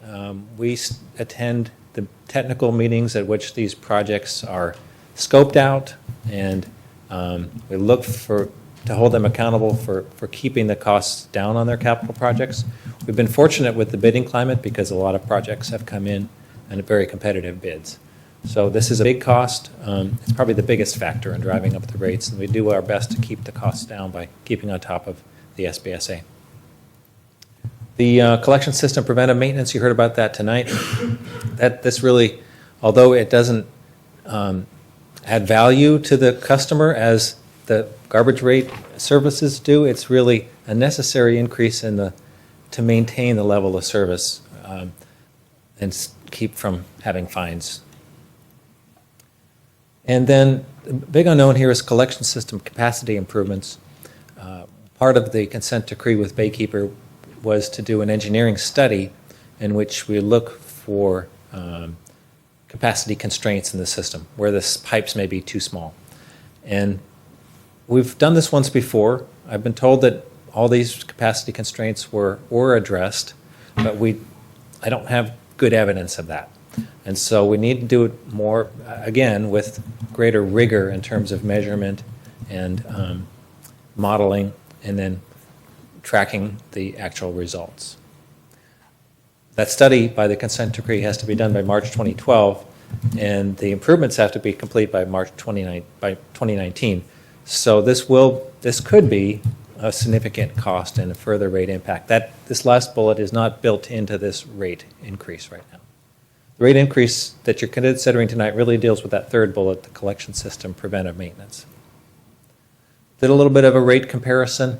Now, each city by law must set the rates based on the cost of service. So there are variables and differences in the cost of service for different cities. Typically, cities of similar size are going to cost about the same. Redwood City, $585 a year for residents. Menlo Park, which is served by the West Bay Sanitary District, $650 a year per residence. These are the proposed rates as of July 1st, 2010. And San Carlos proposed is $562 a year. Restaurants we're low there. I picked restaurant as a sample commercial category. We're in the middle on that particular category. And the other two agencies are proposing higher levels of rate increase this fiscal year. I picked these two because they're also members of SBSA. So I've gone through the protests. I understand there are 19 protests, and there's kind of some patterns in them. One pattern is senior citizens on fixed income, and this is a hardship when you only have so much money and it's not going up, and this takes a bigger bite out of that pie. Another pattern seems to be multifamily residential unit owners. Under their current rate structure, the same rate is charged for a single-family home as for each multifamily unit, and actually the same rate applies to each single hotel room. So that's a rate design issue. You have the cost of service, and then you need to allocate out the cost of that service to the rate payers in an appropriate way. That hasn't been done for some time in San Carlos. And once we have these costs that I covered on that second slide, I think it's time to do that again and to look at the rate design and how that is done. Councilmember Grocott, when we talked about the fats, oil, and grease program, you were saying, well, that benefits primarily the restaurants. They should cover that cost. That should be built into their rates, and that would be an appropriate time to do that. With all the other things going on right now, we couldn't do that this time. I don't have all the data to go into that financial model, and it costs money to do that financial model and to do that rate design. I want to do that once we have all the data and we can really focus on it and get it done properly. But there are quite appropriate questions that come up in the Prop 218 letters that I think will be addressed in due course. With that, I'll see if there are any questions. Questions? Here, Mr. Mott? Yeah, Director Weil, I guess I was curious. I wanted to follow up on the hotel discussion because we do have a letter from Mr. Kishev, I believe his name, where he's describing his property, which is a hotel. He is stating that his rates are currently 3 times as much as other cities. Do we have any benchmarks to verify that? I don't, no. Okay. But I want to make certain that I understood what you said, is that if you are a hotel owner, it's probably something that the city council ought to look at, realigning how we assign these rates. Right. When would that be appropriate, or how quickly could we start to address that? I propose to start that in a year. I have actually, when you see the CIP budget, you'll see a request for a rate study in about a year. So I understand it takes time to do that. I'm concerned about a guy who's, I have no data to back up that this number is real or not. I wouldn't like to think that we're just arbitrarily charging hotels 3 times as much as maybe Redwood City or Belmont. Well, this was the properly done rate study of years ago. It hasn't been touched for years. If you reduce his rate, then the rate for another customer has to go up, so to cover the cost of service. So it will be a process when we do that. Well, just to put a little finer point, I mean, one of the things that we're going to hear from the EDAC is the desire to attract a good hotel. Right. I'd like to know that we're competitive in this particular situation. So I just as a point of discussion, would like to see some urgency around verifying this rate is competitive and is not a disincentive to something that we are really trying to attract. Yeah, the council could elect to move forward with that rate study sooner rather than later. As I was saying, we don't have all the data needed for the rate study, but that you could do it and then adjust it again at a later point. There would be greater cost to do that, but it would be incremental. So I understand that'll probably be a separate agenda item, but Mr. Mayor, I would put that as something that is interesting. So just a question, is there just a way we could just poll a couple cities and see what their hotel Sure, sewer rates sure, are? Just sure. to not make a big study or presentation? Is Put that, that in can we start off with a simple and see what we find if we're Sure. close and then do something in later? the council newsletter after I've done the That'd be data, okay? data Okay. search. Okay. Yeah. Through the chair, I must agree with Mr. Weil. If you push one down on one, something else is going to pop up. I'm not saying we shouldn't look at it. And that information that you requested is I think, fairly simple to get. Yeah. But I don't think, if we do this piecemeal, it's going to cost us a lot more money. Because, okay, you got a hotel, how about the restaurants? How about the store over here, or this kind of, or the supermarket, or, I mean, there's a whole bunch of different ones, and if we do this piecemeal, it's going to cost us, I think, a lot more money to do. So I have no problem getting information, but I think if this council's willing to spend the money, Mr. Weil, we can probably do it quicker, but it's X dollars and how much it costs to go in. I just wanted to make sure everybody understood that. And just to- getting the information isn't going to give us, I mean, great, okay, we're 3 times higher, or twice as, or half as cheap, okay. But, anyway, I just want to make sure everybody's on the same page. And just to clarify, I'm not advocating taking a monkey wrench to it tonight. Okay, It's time to adjust. I just want to make sure everybody It was understands. just a point maybe of concern and- Maybe out there, again, respectfully, just, anyway, thank you. Mr. Grogott? Yeah, I have a number of questions, some because of this discussion.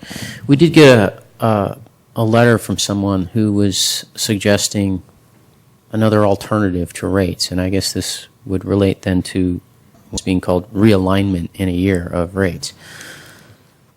And the suggestion was tying sewer rates to water input. In other words, the idea that the amount of water that comes into your home or your business or whatever is an indicator of how much you're using the sewer system. As an engineer, can you comment on that? Is there a truth to that parallel, or does it doesn't totally equate to the sewer use by a structure?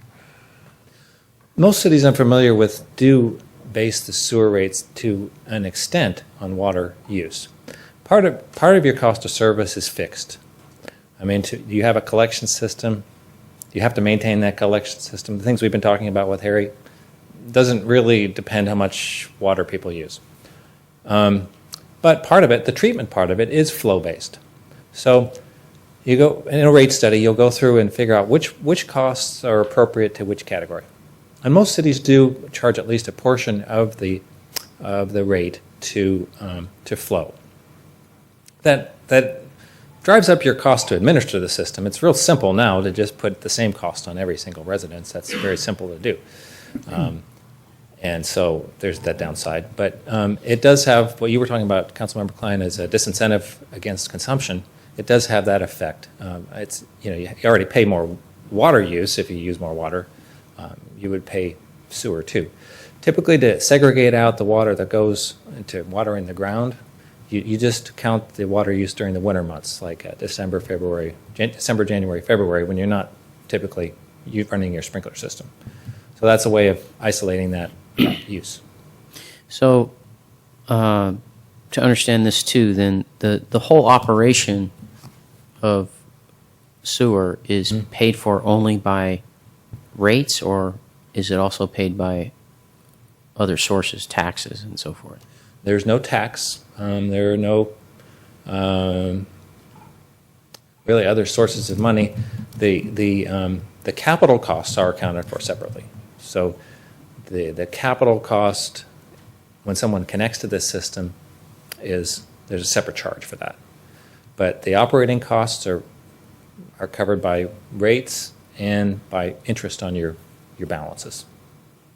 So if it were set up as this letter writer was suggesting, I think part of his suggestion was you induce the incentive to not use the system as much. In other words, if you can find a way to conserve water, and even like a low flow toilet, for instance, then you could save on your sewer rates. But that wouldn't be entirely true from what you're saying, because I think as someone else put, Mr. Grisilli said, you push here, something else has to come out here, because you need still a certain amount of money. And so if you can't incentivize the program as much like we do with, I don't know, some reason we can do that with garbage, but we can't do it with sewer. Not quite sure I followed the Well, point there. in other words, if you incentivize the program so that you use less water, so the water coming into your structure, whether it's a home or a business or whatever, the idea being then you're also using the sewer system less, so you reduce your rate. You don't have to pay as much because you don't have as much water coming in. Ostensibly, you're not using the sewer system as much, so you get a reduced rate. Well, if you get a reduced rate, someone else has got to pay more because the fixed, number, right, has to stay the same. Yeah. Oftentimes, it's the person who consumes more water makes up for the person who consumes less water. Yeah. So now there's also, I've heard economists that say that there's not very much elasticity to the demand, as they put it, that it doesn't seem to really affect behavior that much, at least from what's been observed. And if I could add, Mr. Grocott, I had a chance to actually respond and get a response back from that letter. And I CC'd Mr. Weil on a lot of the same points on the simplicity of charging a flat rate because of the capital structure of most of our costs. Whether or not you put 30 gallons or 40 gallons, they're still the same cost. There's a little bit more for processing. The simplicity, and also just there's other conservation ways to do it. He replied back and was fairly satisfied. He did have one other question about gray water, which Mr. Weil will be taking care of. But I just wanted to make sure I try to respond to that, and I think we're okay with that one letter that we did get. And my last question is the cost of the study to do the rated realignment. Does that go into the sewer rates, or do we have to pay for that separately? Well, that would be charged to the sewer rates. To the sewer rates, that's included. Okay. Probably in the range of $50,000 to $100,000. That's one reason I don't want to do it twice. I want to do it once we get all the information, do it once. So you want to collect the data first, is what you're after, Right. which is part of the reason for taking a year. Right. Right. Got it. Okay. Thank you. Mr. Grisilli? No, I'm ready. Yeah, just one question. I'm not sure I understand, or make sure all the citizens understand. We were just, of course, previously talking about garbage rates. Everybody gets a bill from a separate company. Sewer rates, I assume, was always in property taxes, which is for houses, apartments. The landlord gets it and passes that as a charge of a cost of operating the apartment. Restaurants, do again the landlord pay for that and pass that cost as part of the lease, or do the restaurant business itself gets a separate bill for their use of water through the sewage based on water they use? 100% of the sewer charges are charged with the property tax rolls. It's all 100% through property tax, not through the business. Okay, thanks for clarifying that. And I also, again, wanted the public to know that if you haven't seen a bill, you may be thinking that they're missing you, but it's in your property tax bill or someone else's property tax bill. Great, thank you. Yeah, thank you. Ms. Bell, would you like to talk on this item again, public comment? Or your same comments on 8A pertain? Great, thank you. Anybody else would like to? Anyone else like to speak? Speak on this item? Oh, please.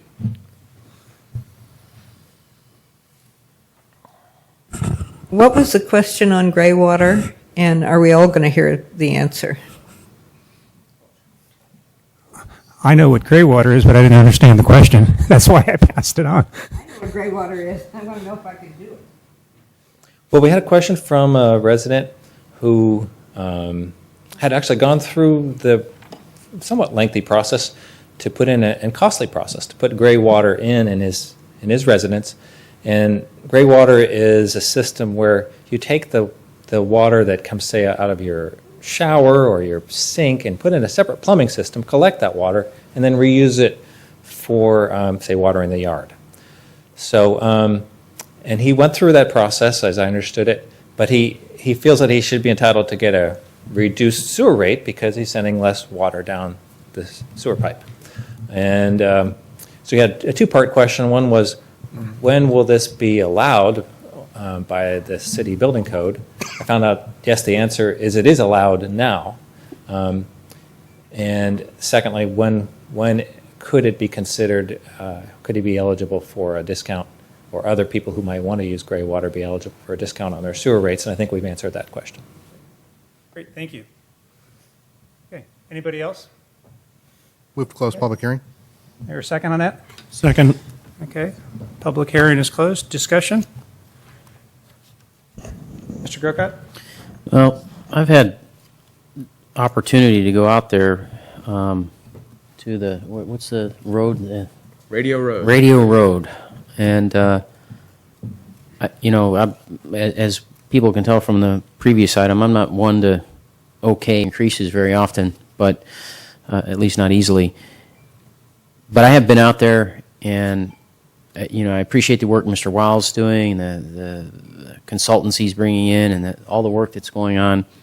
I can trust this one. And the thing I wanted to say about the facility out there at Radio Road, if you've ever been out there, that is a very old facility. And unfortunately, we have a new, I think he's called an executive director. Is that right? Fairly new. I mean, he's been on the job for, about a year and a half? It's been about 3 years. 3 years already? Wow, time flies. And when he came on board, he's the one that identified some of the things that should have been going on in the past and were not, like reserves, for instance, and, a capital improvement budget and so forth. And that's why the facility, unfortunately, looks the way that it does, and probably is a good, what you see above ground is probably a good reflection of what's going on underground that we don't see. And so, unfortunately, I think, we're caught in a position where we do have to do some of these rate increases, and at the, what I consider to be a higher rate than I would like to see. But I think it's necessary to get the kind of infrastructure we need and the improvements we need. So I'll be voting for this. Great. Mr. Prasad? Well, I'm on the SBSA board representative of San Carlos, and echoing what Mr. Grocott said, we are going to have a new facility here in the next couple of 3 years. Actually, it's a 10-year process plan, and we have to keep up with the wastewater situation that we have. So I'm going to be supporting this increase. One question for Mr. Grisilla. Do you know when that original facility was built? It was built, I think, approximately about 25 years ago, I think, Mr. It was in the 1980s, and I think the other significant advantage they have that you don't have now is 80% of the original cost was covered by federal grants, which no longer exist. Right, exactly. And unfortunately, we no reserves, as Mr. Grocott alluded to. Not an awful lot of reserves were set up. We have the last 3 years, and not because I've been on the board, but we have, with our new manager, set up a process of setting up reserves. Whether there'll be enough in 25 years to cover it, I'm not sure, but at least we're setting up policies of reserves so that we're not going to be in exactly the same situation 25 years from now. Okay, can I hear a motion then? Or any other discussion?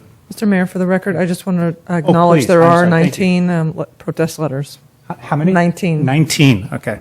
Mr. Mayor, move introduction of ordinance number 1419. ordinance of the City Council of the City of San Carlos amending section 13.08.250 of the Municipal Code sewer service charges and fees. Second. Okay, a motion and second. Any other discussion before we vote? Okay, roll call. Councilmember Ahmad? Yes. Councilmember Grisilli? Yes. Councilmember Grocott? Yes. Councilmember Klein? Yes. Mayor Royce? Yes. Moving on unfinished business, we have 9A, it's talking about our strategic plan, and then on to mandatory commercial and multifamily residential recycling. So again, 9A, Mr. Maltby, on consideration of adopting the City of San Carlos strategic plan. Good evening again, Honorable Mayor, members of the City Council. Jeff Maltby, Administrative Services Director. On Tuesday, March 4th, the City Council held its 9th strategic plan, something that the City Council as well as the management team do together every 6 months now for about the last 5 years. This is a day-long facilitated retreat right over at the San Carlos Library on the second floor. This is a public meeting open to members of the public to attend, which in the past we have had several members attend.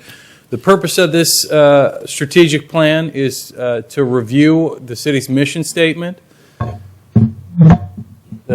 the city's vision statement as well, our core values, and the primary purpose of the meeting is to review and develop our 3-year goals, which I will actually read for you.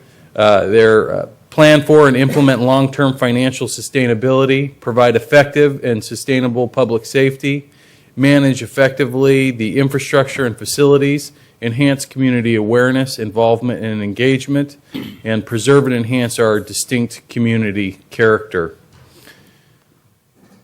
To go along with those 3-year goals, we develop a series of 6-month objectives. Last time, I believe we had over 35 6-month objectives, nearly all of which were completed. This time, the staff and the council came together to create 37 new objectives for these 5 3-year goals. I'm not going to read for you all 37 of these new objectives. I'll just point out a couple of highlights for each of the goals. Under Plan for and Implement Long-Term Financial Sustainability, one of the objectives is to identify where the City Council could consolidate, share, merge, outsource, and/or insource and present cost proposals to the City Council for direction. Obviously, that's been a big topic of discussion in the city as staff continues to work with it and present material for the City Council to look at. Provide effective and sustainable public safety. Here, one of the objectives of the 6 that were created are to provide an update to the City Council regarding fire, police, and public works radio narrow banding requirements imposed by the FCC, and that'll be done by August for the City Council. Manage effectively the infrastructure and facilities. One of the objectives here, present to the City Council for action an implementation plan to obtain compliance with the consent decree with the San Francisco Baykeepers. That was a litigation action taken against the city that was mentioned earlier in terms of generating some of those or reducing the number of backflows, sewer backflows that have been occurring in the city, and that report will be done by 7/31.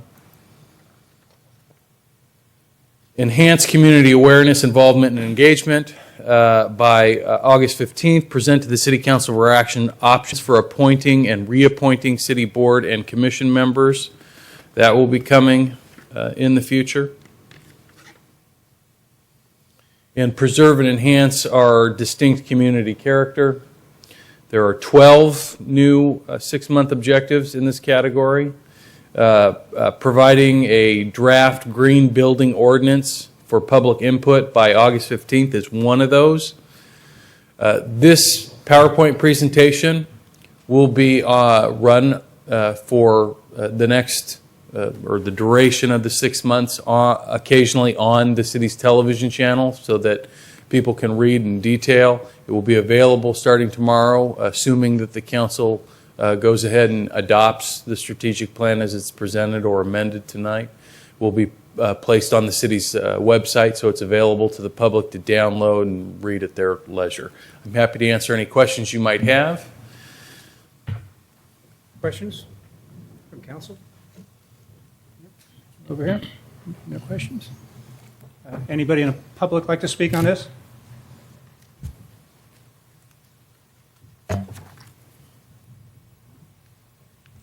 I just want to point out that the decision to what looks to me like downgrade the commitment to public safety was done by the council and staff at the retreat, not at a regular council meeting. And although I'm usually there, not many people from the public come. I assume a lot of people have to go to work. And so a lot of people were surprised that we're no longer going to maintain and enhance public safety. We were going to do the best we can. But that was done. The public can sit and watch, but the public has no input whatsoever at a retreat. So that's done by council and staff together, deciding that that's what we're going to do. Thank you. Anybody else like to speak on this? Please.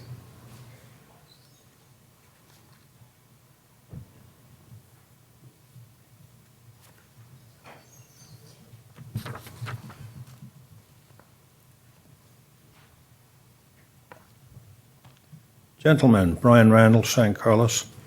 I was at that retreat, and there were very few members of the public there. And I always find that at the retreat, people were more outward spoken because I don't think there was a camera there. Also, I observed that even though we're in dire straits here, it just gave me the impression of party time. Everybody was happy, laughing. Just after that, all the wages people get were published, and I see that some people are extremely happy. Thank you. Thank you.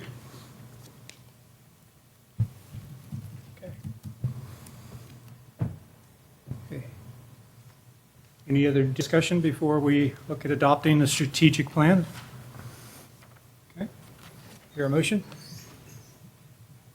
Mr. Mayor, I make a motion to adopt the strategic plan, which includes the mission statement, vision statement, core values, SWOT analysis, 3-year goals, and new 6-month objectives. Second. Motion and second. Roll call? Councilmember Ahmad? Yes. Councilmember Grisilli? Yes. Councilmember Grocott? Yes. Councilmember Klein? Yes. Mayor Royce? Yes. Okay. Second item, unfinished business, 9B, consideration of adopting ordinance number 1418, establishing mandatory commercial and multifamily residential recycling program. Mr. Mora. Thank you, Mayor and members of council. As you just saw on item 9A, this is part of your council strategic plan. This ordinance was introduced at your last council meeting, and subsequent to being introduced, we received a request from the city of San Mateo for a copy of the ordinance. It's my understanding that San Mateo, being the large city in this pilot project with Rethink Waste, is now on track to adopt a comparable ordinance that will be going to their Public Works Commission at a date nearby. So anyway, this is essentially the same ordinance you saw last time. It is on unfinished business because there was not a unanimous council vote to introduce it. And again, I'll be happy to answer any questions, although since we've had several meetings on it, I'm not sure at this point whether there's any additional info needed. Questions? Anybody on the public like to speak on this? Okay. Mayor, move to introduce ordinance number 1418, ordinance of the move to adopt ordinance 1418, ordinance of the City of San Carlos, adding chapter 8.25 to the municipal code, mandatory commercial and multifamily residential recycling, and amending chapter 8.04.030 of the municipal code, solid waste definitions. Second. Okay, roll call? Councilmember Ahmad? Yes. Councilmember Grisilli? Yes. Councilmember Grocott? No. Councilmember Klein? Yes. Mayor Royce? Yes. Okay. Moving on to new business, 10, we actually have 4 items. And those are, just a quick summary, we're talking about proposal for fire emergency service proposal, about the aerial ladder truck, city loan agency funds, and our economic development plan. So again, starting with 10A, it's a consideration of authorizing our city clerk to issue a request for proposal for fire and emergency service proposal analysis. Mr. Moore. Thank you, Mayor and members of council.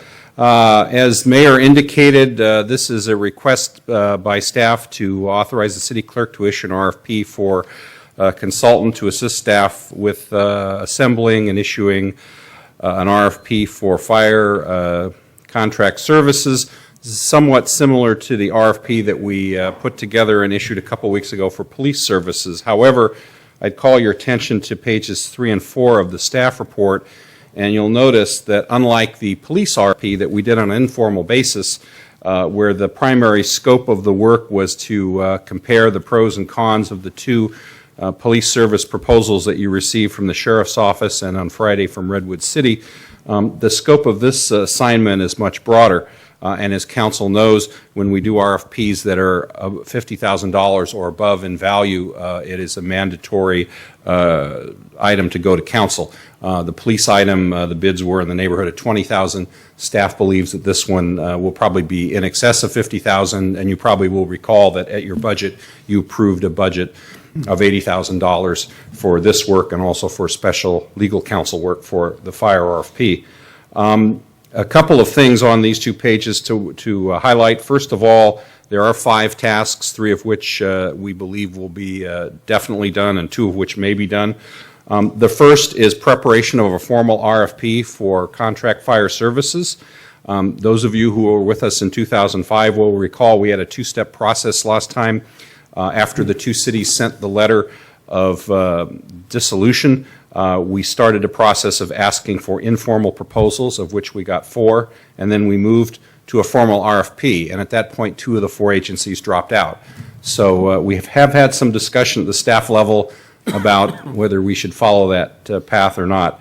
And true to form, since the council has sent the dissolution letter, the level of interest in contract fire services has increased. We have had expressions of interest from all 4 agencies since you sent the letter. In addition, at the last meeting, there was discussion about potential proposals from both the Fire JPA and the Fire Union. And so you'll notice in the RFP, we're suggesting to formally invite those 2 groups as well. So we would go out to 6 groups rather than 4. Another thing that you'll notice under Task 1 is we're having a bit more detailed scope than last time for the fire expert to work with staff to address some of the questions that have been raised in your previous meetings in terms of the service delivery, whether we continue the current hybrid model of alternating between the engine and the truck at the Laurel Street Station, for example, or whether to use a Quint or a tiller truck, et cetera. We think the fire expert will be helpful in that discussion. Similarly, there are other discussions about work schedules and method of delivery. The second thing that we envision the consultant doing, very similar to the police RFP, is to again help staff and the council look at the differences between RFPs received. We have obviously the first RFP already in from the informal proposal from CAL FIRE, and they've indicated that whenever we want, we will get a formal proposal from them. We anticipate that by issuing a formal RFP, we will get additional proposals in the summer. The third item is to assist the city with contract negotiations, assuming the council chooses to move in that direction. And then we also have 2 potential assignments. One would be to assist staff and special counsel, and special counsel Joan Kassman is here tonight. If you have any questions of her on this matter as well, then this would be to assist us with the review of assets and obligations at the Fire GPA and their final disposition. And finally, the potential of reestablishing a standalone city fire department. Some of you will recall that in 2005, because the amount of money we were paying for fire service was rather minimal in those days, about $4.8 million a year, as I recall, we didn't believe it would be possible to reestablish the standalone fire department, much as we had in 1978, just before Prop 13. Now that fire costs have gone up pretty dramatically, they've gone up 30% in the last 5 years, and the new budget that we just got today has gone up an additional 15% on top of that. So clearly we're paying a whole lot for fire, and while I won't say that at this point it is definitely possible to use that much money to reestablish a standalone fire department, staff does believe it is a potential option. So that is, those are the 5 key work items that we have in the RFP. As you see in the staff report, what we would suggest, if the council gives us permission, we would issue the RFP later this week. We would give the consultants roughly 3 weeks to respond, and then we would have a process of interview and vetting the backgrounds and coming back with a recommendation on a preferred fire consultant for this assignment. Be happy to answer any questions. Questions for Mr. Mora?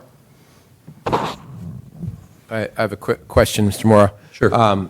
May 18th, and then we would obviously would take a little bit of time to look at the proposals. Yes. And then a week or 2 or whatever. I don't know what your time frame is. Yep. And then what is the time frame, or do you have an estimate of how long it would take for that project to get done?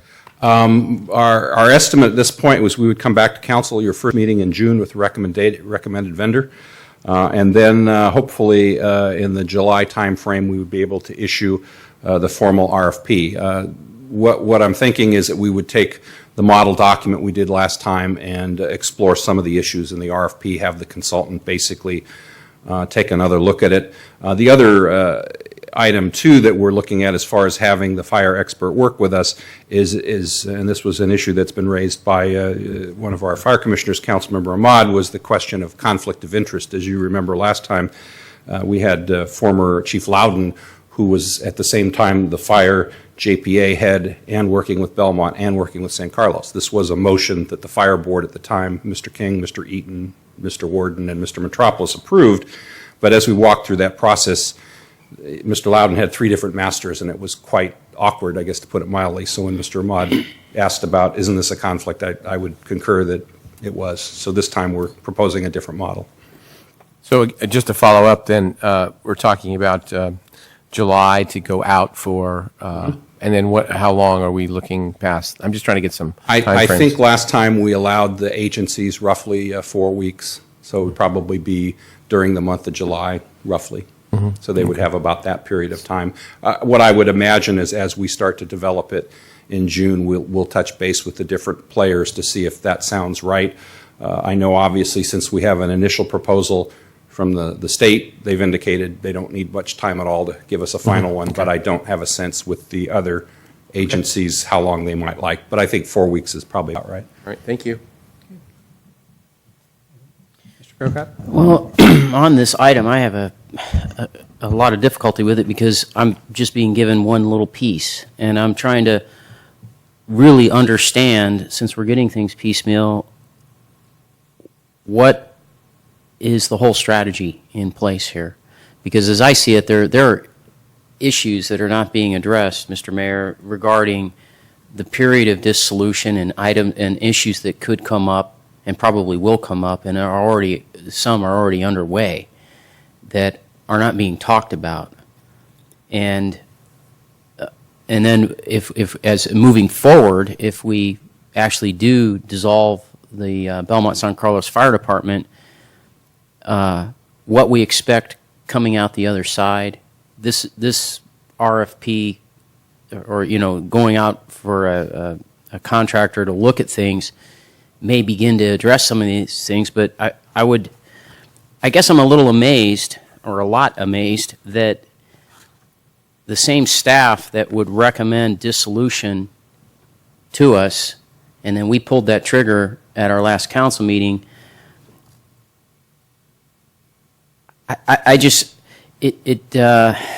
I'm frustrated because I don't understand how staff could recommend dissolution and ostensibly have the expertise and the knowledge of the fire service we were under, the JPA agreement we were under, and say this isn't good enough. We need to dissolve this department. We recommend you give that notice, and yet going into a new program with a new service, a new provider, a new agreement, don't have the expertise to do that. And so we're being asked to approve a contract for $60,000. I'm struggling with that. I'm struggling with a lot of questions I have of what happens, again, during the dissolution period, and then the service that we're looking for. And it's mentioned in here, but I would have liked to have heard from the staff their ideas. And each time I bring it up, whether I ask about hazmat or truck service or some of these other issues, I'm not getting the answer. And now what I'm getting is, well, to get that answer, we have to spend $60,000 on a consultant to tell us. I'm not comfortable with that. So, okay, the one part of my understanding, maybe staff may not have the expertise a consultant would, so you're against getting a consultant, or for, or perhaps staff could explain here we're being brought a piecemeal, a part of it, and we're being told it's going to be about $60,000. It even, it states in here, it may not be 60, it may be more. Mm-hmm. Where's the plan? What's the whole picture? What are we doing here? And do we understand as we go along with this plan, what are the landmines that we might be wary of? Mm-hmm. And I'm not getting that. Can you tell me what's your strategy? Where are you going? What are you thinking about? And what ultimately do you see staff as being our fire service, our fire and paramedic and hazmat service? Okay, number of questions, but let me go through some of those. I think as far as the process, I think we have a couple of choices. Last time around, we did not use a consultant, and based on the work we did last time, I think if the council is comfortable not engaging a consultant, that is a choice for you. I think because when we talked to you at budget time, we talked about using a consultant both to bring on expertise with fire and with police. The council, at least my reading back in March, was that you were, at least the majority of the council was very interested in that approach. But again, we're coming to you tonight to ask if that is your direction. We've heard from members of the public who have indicated that both with police and fire that they would be more comfortable if the city and the staff brought in former police and fire folks to advise us in each of these regionalization ideas. So again, it's your decision. Turning to some of the other questions about what level of service the city wants, I think as I indicated during the budget discussions in March and again here, as we move through this and what we did last time in 2005, and I would again envision this time, is coming to the council with a proposed level of service and asking the council if that is the level that you would want. For example, taking the question of hazmat. As you know, the hazmat service that the Fire JPA provides is a countywide service that we get reimbursed for. Last time we looked at a dissolution potentially of the agency in 2005. We met with the fire chiefs and the city managers, and they proposed several different models for hazmat, some of which would involve Belmont or San Carlos continuing to operate that service, and some of which would involve bigger agencies such as South San Francisco or San Mateo offering the service. In my discussions, for example, this time around with CAL FIRE, they've indicated that if the city of San Carlos wants to be involved in hazmat going forward, they'd be happy to offer hazmat in conjunction with the contracts they currently have with the county and coast side. So again, it's a decision point for the council as to whether that's a service you want to be part of or not. In previous discussions, it's clear that that service will be provided countywide. Whether we're part of it or not is an open question. I think the same is true in the discussion of what level of service you have at the Laurel Street station with the truck and the engine. The council will probably recall earlier this year we had a citizen get up during a public comment and criticize us for alternating between the truck and the engine. I think his comment was every other time you don't have the engine, you don't have water, I think was his quote. And so in our initial proposal this time, we proposed the two engines, which is the format you have in Millbrae, so that you do in fact always have water in the two stations. And now we've heard people say, well, you should have the truck instead. We thought that since we are going to potentially bring on a consultant, this would be an excellent question for the former fire person to weigh in on, since obviously there are several formats. For example, in looking at some of the models in the East Bay as well as this county, we've noted that in some of the newer fire agencies, they, rather than having a tiller truck, they have a so-called quint, which is basically a hybrid between a ladder truck and a water truck. So on one piece of equipment, you have both. For those of you who were around in 2005, you'll also recall that former Chief Loudon came up with yet another model, which he called cross-staffing, where you'd literally have both vehicles. You'd have the engine truck and you'd have the tiller truck, and depending on the type of call, you'd take one or the other. I think all of those choices, and more for that matter, are available. And my thought here is, again, to engage the fire expert as staff works on the formal RFP, defining the level of service that we would recommend to the council, and then we would come back before issuing it, and we could talk about things such as whether or not the city wishes to be part of the hazmat provision, or whether it's more appropriate for a bigger agency to do it, and similarly on the truck question, whether you want to have a tiller truck or an engine or a quint or some cross-staffing or some variation. There clearly are several different theories, and frankly, having worked with a number of different chiefs at the Fire JPA, I think it's fair to say there's almost as many different theories about the type of truck service San Carlos needs as there are former fire chiefs. So there's clearly a lot of different opinions. But again, at some point we will come to you with a recommendation as part of the recommended formal RFP and say this is what we think is most appropriate for San Carlos. You'll get to hear from the fire expert as well. And then the council, and for that matter, the city manager too, can weigh in on the question of what level of truck service and water service you might like.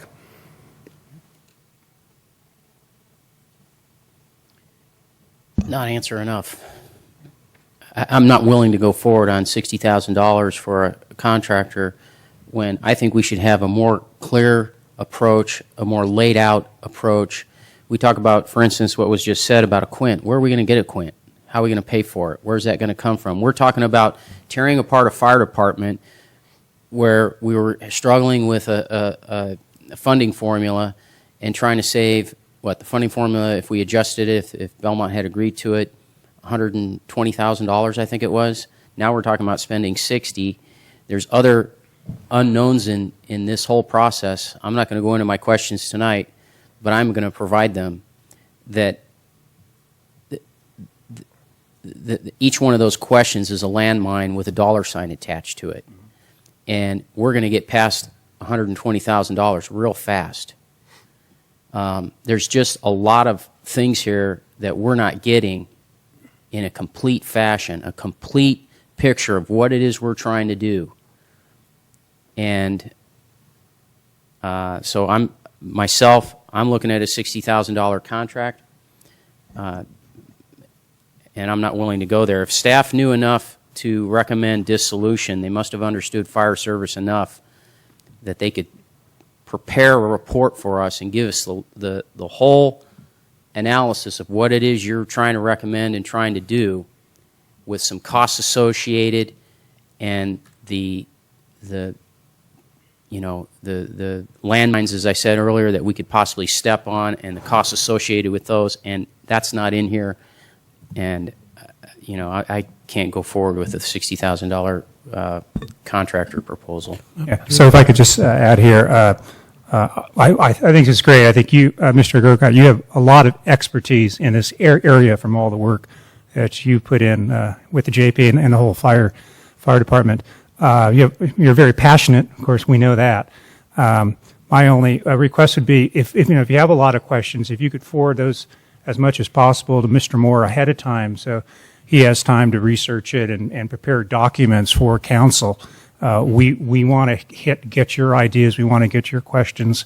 We want to use your expertise and get your concerns and your recommendations and get those on to Mr. Moore. That'd be great.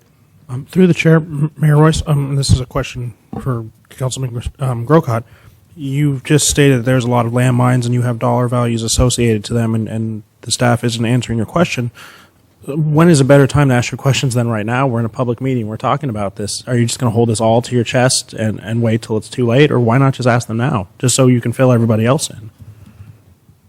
I think that's up to Mr. Grocott. Whatever you'd like. The time is available now. If you'd like to work with Mr. Moore at a future meeting, I think that would be fine too. What would you like to do? I'll give you the questions I have, sure. That'd be great. If in the past I've tried to do that and I've been shut down, so that's why I held back on it. So during dissolution, for example, and this may not be complete, but this is what I had prepared for right now. During the dissolution process, our MOU, our Memorandum of Understanding, will expire during the 8th month process. How will we develop a transitional MOU under the circumstances? If we lose personnel such that we can't fulfill our contractual agreement with the county regarding the hazmat unit, what will we do? And what is our liability exposure if we cannot service the agreement? We've been paid to provide hazmat. Will we have to pay back with a penalty if we can't provide the service? If we lose personnel such that we cannot man the stations, what is our expectation of brownouts, and do we expect Belmont to share in the reduced level of service? And I ask this question because I know for a fact that this man's department has openings. County or the coast side, it potentially is going to have openings.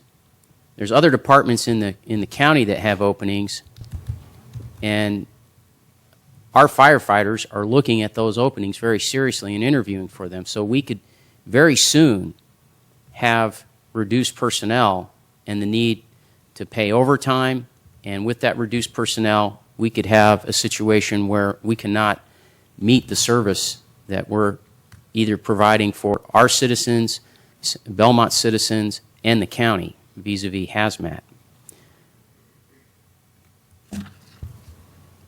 We have 3 battalion chiefs and a chief who are all at retirement age. Do we know the commitment of these individuals through the 18-month dissolution period, and what is our plan to replace those individuals if they leave? Additionally, the chief's contract, it should be noted, is up June 30th. What expense should the city expect to incur for legal counsel related to dissolution issues with Belmont, labor issues with Local 2400? I don't know how many, I think we all received the letter from Local 2400, which I didn't receive that, but. you did not receive No. it. Well, it went to Mayor Randy Royce, and I have a copy of it. Okay. Look forward to seeing that. And what expenses should the city expect to incur regards overtime with the Belmont San Carlos Fire Department? If we have less personnel, we may be getting into a lot of overtime.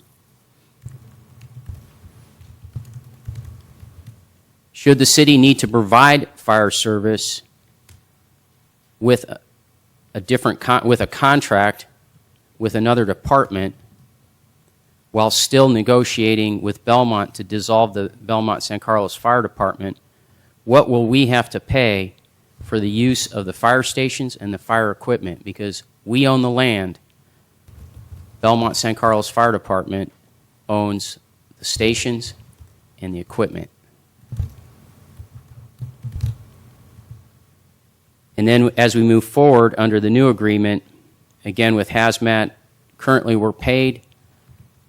What will we pay to receive that service? What will we pay to receive truck service? It's been mentioned that we could possibly go without truck service. It would be noted, if you talk to the fire chiefs in this county, we're already, under their estimation, 2 trucks low in this county. As we move forward under a new agreement, what are our liabilities with South County Fire? Because that's an agency that we were under, and we have liabilities with them. What are those costs annually? And what are our liabilities as we dissolve the Belmont San Carlos Fire Department, but we still carry their liabilities? These are things like workman's comp and other things. And what are the overall costs of dissolution? I've never seen those. I would like to see those. I'd like to have answers to those questions. Great. Okay. Okay. Any other thoughts, Mr. Grocott, your questions? Anything else before we move on there? Not at the moment. Okay. Mr. Casali? Okay. Vice Mayor Ramon? Okay. Anybody on from the public like to speak on this? Yes, Bill? Bill? 1, 2, okay. I hear what Matt's saying about the $60,000 consultant. On the other hand, the staff has been trying to give our fire coverage to CAL FIRE now for 5 years, and I want somebody a little bit independent involved in this. I would like for all the meetings to be public meetings so that we can see what's going on.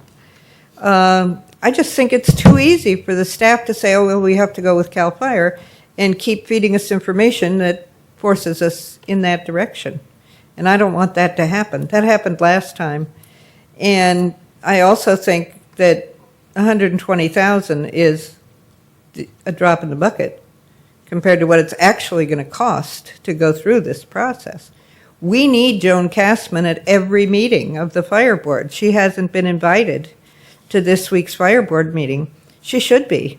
We need her there to answer questions. The attorney who sits there works for the JPA. She has recused herself. She cannot give opinions. So we are without any counsel at the fire board meeting on anything that relates to dissolution. I have another question to add to Matt's list, and that is, are we going to have to pay off all of our PERS debt within a year of dissolution? I was told by someone who works at Half Moon Bay Fire, or whatever the heck it's called now, that that's what happened to them. They had 1 year to pay up.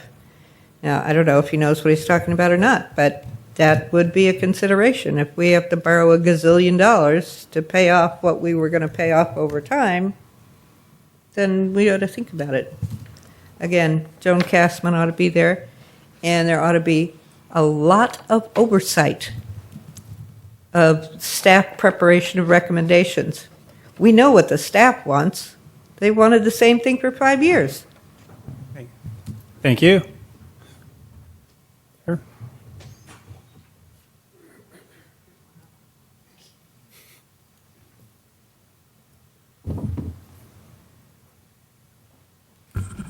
Gentlemen, Brian Randall, San Carlos. I jotted this down before Pat spoke, but we both seem to think along the same lines, and I think we're both right. I was in attendance at almost all the fire board meetings regarding setting up the JPA 5 years ago. I listened to it all. At that time, I noticed that Mr. Mora and Mr. Weiss were very backward in coming forward with essential information requested 3 times by the fire board, and I concluded at that time that Mr. Weiss and Mr. Mora wanted CAL FIRE, and that the tail was trying to wag the dog. And here we are again. Thank you. Thank you. Anybody else like to speak on this item? Okay, so what we have in front of us here is a recommendation to authorize a request for proposal. Any other discussion before I ask for a motion? Well, I'll start. I agree with a lot of Councilman Grocot's questions. I think there are a lot of things hanging out there that we need to have answered, and I think this is part of the way to do it. I also agree that by getting an independent analysis, we can really look at our service, look at possible providers, and have a third party really sit down with us and explain to us, with all politics aside, what is the best move for the city of San Carlos. So I'll be voting for this. I think it's time that we had a consultant on board who was a fire expert, who was working for San Carlos to make sure we are taken care of at the end of this. So that's it. Yeah, Vice Mayor Mudd? Yeah, I will. It's an interesting day. I will agree with Pat Bell. I think it is appropriate for us to have an expert. The issue with the JPA and how do we move forward, I think I've been fairly clear. We, as a city council, are supposed to maintain safety. What is the right way to do it? I don't think anybody on this dais will claim that we are experts in saying this is the equipment, this is the staffing, this is the right way to go to maintain safety. I would like an independent voice to look at the RFPs that are coming through. One point that should be made is there was assertions that we would only get one proposal. It looks like we're getting several for service. I'm looking forward to all of them. I understand we are going to ask the JPA. I encourage that. We're going to ask Local 2400. I'm looking for everybody to come forward and give us a proposal for service. But I think having an independent voice to really look and examine what is the right thing for San Carlos is critical. And I'll back that up. I will further go. Mr. Grocott has excellent questions. There is a point where you will probably never have 100% information before you can make a decision. You have to make a decision when it is time. From my perspective, the fiscal issues of the JPA were weighty enough that we had to make a move. But to the point, and looking at Ms. Bell, yes, we agree. We do want an independent consultant. Any other comments? No. Mr. Mayor, I move approval of the resolution. Is there a resolution? Just authorize to issue a request. I'll make that motion. Second. Okay, motion second. Any other thoughts before we vote? Mr. Grocott? Yes, I would just add that, I can see the point of having an independent. However, in my opinion, if we could have seen this far ahead, we should have thought about this before we offered a dissolution for two reasons. One, the independent could have recommended things that we might have changed within the JPA, and either we would have paid that tab fully or we might have split that tab. And of course now we're being asked to pay the whole thing. And I would have liked to have had an independent look at the current structure and make recommendations. I think we talked about that before, and it wasn't done. And I'm going to hold to my position. I would like to, again, because I would like to know more of answers to these questions and have an idea of what justify the plan, and then come to me with a proposal like this. But without answers to those questions, I cannot vote in favor of this. Okay, motion and second. Roll call? Councilmember Ahmad? Yes. Councilmember Grisilli? Yes. Councilmember Grocott? No. Councilmember Klein? Yes. Mayor Royce? Yes. 10B is a discussion of the proposed purchase financing for the aerial ladder truck by the Belmont San Carlos Fire Department and provide discretion to the San Carlos Fire Board members. And that's how you spell aerial, huh? That's good. I would have had trouble. Thank you. Mr. Moore. Thank you, Mayor and members of council. I'll start this discussion, and then I'm going to turn it over to our Fire Board members because they have a bit more information on that than staff. At the last Fire Board meeting, there was a discussion about the financing plan for purchasing of the aerial truck. Council will recall that a couple months ago, Fire Chief came before you and asked for permission to buy the ladder truck. However, at that time, there was no finance plan provided. We saw the finance plan 2 weeks ago at the last Fire Board meeting, and I believe, again, I'll let our fire commissioners amplify on their views, but I think there was some concern expressed by our two fire commissioners. One, because the net cost to the two parent agencies of the fire truck actually was not $388,000 as originally represented at your last meeting, but rather something more like $700,000 after you add in the finance charges. Second, there were some comments made by the fire commissioners regarding the advisability of moving ahead on such a purchase in light of the letter of dissolution.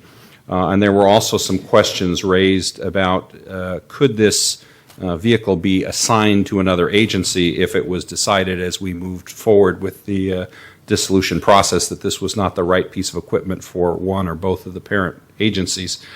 So the item was continued to the Wednesday meeting this week, which is also the budget meeting. And just for the council's information, we received the draft budget this morning at 9 o'clock. The budget, as I indicated earlier, is increasing by $2 million. It's a roughly 15% increase from last year's budget, so it's going up from $13.6 million to $15.7 million. It's a so-called 0% increase. At least that's what the fire chief calls it. So I think there are some questions. The fire commissioners asked legal counsel, Ms. Savory, for some comments and for some legal interpretations. And we're kind of in an interesting place here because as the two fire board members, they either have or soon will have some advice from the fire legal counsel, which staff is not privy to. We also have had some discussions with our special counsel, Joan Kassman, about this matter. And at that point, I think I'll turn it over to our commissioners, Klein and Ahmad, to sort of take the story from there. Okay, well, just briefly, the reason we brought this back is, as Mr. Moore pointed out, we were quoted at $358,000 for a ladder truck, and that's what we all approved. And with the financing and everything else, it came out to over $700,000. So the fee doubled, and we understood it would double through financing, but or not that it would double through financing, that would increase a bit. But when you double the price of something, we felt the need to bring that back. You're going to have to talk a little slower. sorry. I'm an old man. You're going to have to talk a lot slower because even though I'm a numbers guy, you really blasted some stuff out there. So I apologize. But it's all right. If you could just go a little bit slower, that'd be great. Thank you. I'll slow it down for you. So we felt the need to bring that back to the council for approval or to give us some other direction. We also had some very interesting discussions about the truck itself, based on the fact that we are getting it through a grant. What happens if the department breaks up? What happens to the truck that has been bought by a FEMA grant for the Belmont San Carlos Fire Department? Can it go to Belmont? Can it go to San Carlos? Or does FEMA take it back? And I haven't, as of yet, received good enough advice or intel on what that is. I've been told one thing, and I've read another, and maybe Mr. Moore can speak to that on the lease agreement, where it blatantly states that it is not assignable. I guess through the chair, my understanding about the lease, and again, Ms. Kassman is the audience, you may want to hear from her as well, is because the lease is secured in part by the vehicle. The lease specifically says the two parent agencies, San Carlos and the Belmont Fire Protection District, cannot assign it to another agency without the permission of the finance company.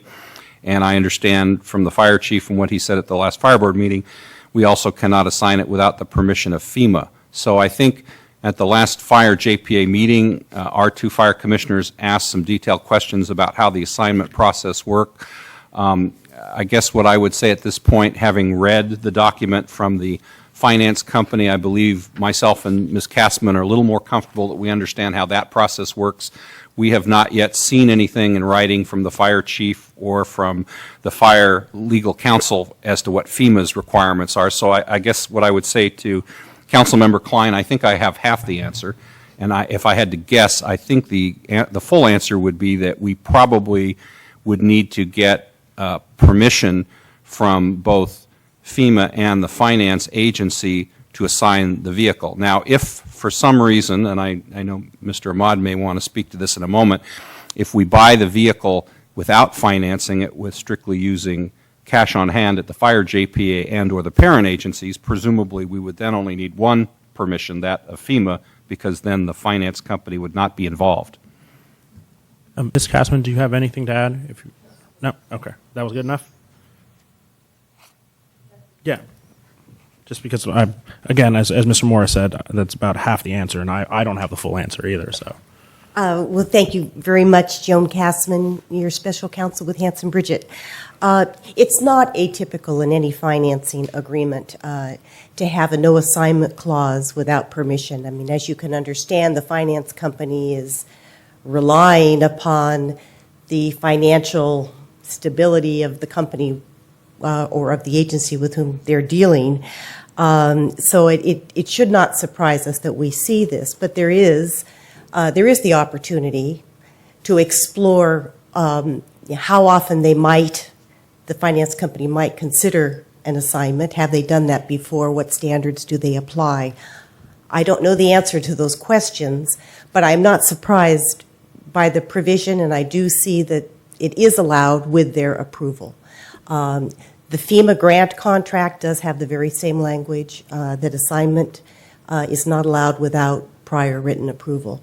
So in both cases, there is the possibility to assign, but in both cases, we would need to get the approval of FEMA and the financing authority. okay. Do you have anything to add? Mr. Mayor, and I'll look obliquely at Councilmember Grisilli just to help with numbers here for a second. One of the issues that comes up, first of all, there's a FEMA grant that's terrific. It's about $700,000, $750,000 for the purchase of the truck. The reason for the leasing agreement here is the company constructing the truck would give a 5% discount right. if we prepay, but we're paying almost 5% interest on this loan. So there was a little question about, okay, well, how much are we really saving by the prepay to do the financing? That's moving part number one. Moving part number two, there are funds in reserve. They would need to be reallocated, but there are funds in reserve that we could pay for cash, pay this vehicle in cash. Own it outright, yeehaw, we're off to the races. So those are a couple of the moving pieces. Is this the right deal to buy this truck, the way that it's being structured with a leasing company? Should we just go ahead and pay it out with cash? Or is this the right purchase? I want to say this with great respect to the JPA. They've been aggressive in getting grants. It is terrific that they've done it. The truck that we have apparently needs to be replaced. I don't want to discount those issues, but we felt this was an important enough point and a large enough sum of money that the full council should hear this and weigh in. Simultaneous, I think there's going to be a larger discussion on Wednesday night regarding the budget, why it's gone up 15 to 20%, and how to cover that. But those are, and I'm looking at you, Mr. Grisilli, to say, does that make sense as a deal? And now you can kind of understand where I'm going, let's get the money guy to talk. Well, no, whether I'm the money guy or not, but if I could just understand the concept here, because there's a lot of numbers flying around. What's the total cost? Forget about who's giving the money to us, and no financing. What does it cost to buy the truck? No financing. What does it cost? Well, A number, $1.3 million? I think it was no. I think No, it looks like 1434. Okay, so Well, my understand, Yeah, through the chair, Oh, my wait a minute, that's understanding only is that the total cost of the truck with tax is roughly 1.13 million. right, 1.13 million, right? That no financing involved in that. No financing Yeah, sorry. involved, Okay, that's correct. So 1.1, 1.1 point, whatever it is. And I guess another variable to throw at you, and again, I'll try not to be confusing. My understanding is the way this works is the fire JPA or the two parent agencies front the money, the 1.13 million. Right. The Seagrave, I believe is the company, builds the truck.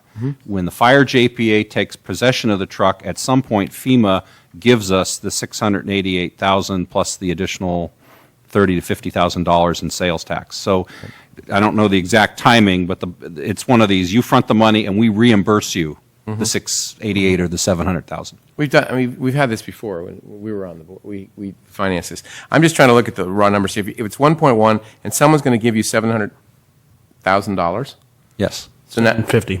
I'm sorry, 750. So now your net's like 4.5 or 5.5. As I guess, do the math here, Bob. 5.5, 5.6. Roughly. Yeah. I mean, without financing, Yeah. $550,000, $560,000. But now by financing it, over the long time, it's going to cost us over $1 million. Is that right? Is that what I'm reading here? According on the, where I'm looking on fiscal impact, 1.13 total lease financing will be issued. Total payments over the life of the agreement are 1.4. Yeah. So we're looking at adding an extra $300,000 because of financing. Right. So in effect, you're paying right. You're getting $750 for free, but you're going to end up paying $300,000 over time. Of course, time value money, as we all know, it decreases and so on like that. I mean, my philosophy is if someone's going to, again, big picture stuff, not really with the dollars. Someone's going to give you $750,000. That's a good thing. Number two, as you mentioned, Mr. Ahmad, we need we're going to need, somebody's going to need this vehicle, whether it's us or whether it isn't. It's complicated by the fact that we may not have a partner. And it's complicated by the fact that we need permission, as Ms. Kassman said, and you said, we have to go to two different people to get it. But they are still giving us $750,000. If we don't get that, if we don't do this, we don't have a vehicle and somebody didn't give us, so if we have to go buy another one, it's going to cost us twice as much. And we're still going to have to borrow the money. Because we're going to, I doubt we'll have the reserves to pay that down. In my mind. The safety issue, of course, is the wild card in this. We need the vehicle. We need the vehicle. The other thing is, all these, and I've been involved in some financing things, you have to go and get permission. It's like a note. Like if you bought a piece of property, you need to have it approved. Well, the who's ever lending you the money is going to look at the new entity. Who's the new entity going to be? If we're by ourselves, maybe not as strong, although we're going to have the full faith in whatever of the city, pretty good. Plus the fact if we go with somebody else, we're going to be stronger or bigger possibly than we have. If I'm lending money, I'm in the business of lending money. Why wouldn't I want this, to let you have it? So, and FEMA, I have no clue what FEMA would do. I can't believe that they wouldn't say the same thing. It's like you have an entity here that's even possibly bigger or stronger. So, my whole thought on this was it's a bigger picture item. You're getting $750,000 for free. You're going to need this for a safety issue truck. I personally would vote to do this, and then I'll, like I said, my assumption, again, it's an assumption, is that we will be a stronger entity. Even if we're by ourselves, we're still going to have enough credit, so to speak, to be able to do this. That's just my opinion. But just to follow up on the question, when you said to do this, That didn't answer my question, which Sorry. was, do you lease Yeah, or I know, do you okay. pay cash? Well, the interest rate that you're going to, I mean, how much money can you make? I mean, if you can make 5%, you probably do this. Now, you can't make 5%. So you could say, well, again, now you have to look at the absolute dollars. It goes back and forth, like you said, moving parts. How much absolute dollars do you have? If you've got enough, well, it might not be a bad idea, but then your reserves might get wiped out. We do have, at least the last couple of years, I think we put some reserves in for vehicles, you know? And so, but having said that, with the other partners, and we have other partners in this, are they going to go along with that going, well, wait a minute, looking ahead, they may want to take some of those reserves, you know, that might be split money, where if you use it all, it's no money. So I'm not trying to put words in their mouths or thoughts in their minds, but that's what I'd be thinking. Well, So, and so- but 5% is still 5% interest is, you know, nominal, relatively speaking, in the world of, and you know, in the world of finance. But again, what you're paying is what you, if you could earn this, it'd be easy. You can't. You know, if you had enough cash, probably be good to pay cash. But do you have enough cash, and is that the right move when you're going forward? And are you going to need some of that if you dissolve to settle up some of the other things that you do? And to add on to what Councilman Grisilli is saying, the reserve part, as of now, after reading the budget briefly, might be moot, because instead of cutting costs, our contribution is frozen, so we're still paying 6.3, but to make up the rest, they're going to use reserves, is the plan, as presented to us. Is that the way it was presented? Yeah, that's what, correct, Mr. Moore? That's correct. Basically, the way that the fire JPA is able to increase the budget 15% without the San Carlos share going up, and actually the way the budget reads, as I looked at it this morning, is the Belmont share actually goes down because they're capturing the difference in the formula before they're applying the freeze. But the way they're able to do this budget magic, so to speak, is the $1 million plus that's in reserve is essentially all but 100,000 is wiped out during the next year. So the money that you otherwise would use for this truck then prevents you from continuing to give the firefighters their raises and the other increases built into that budget.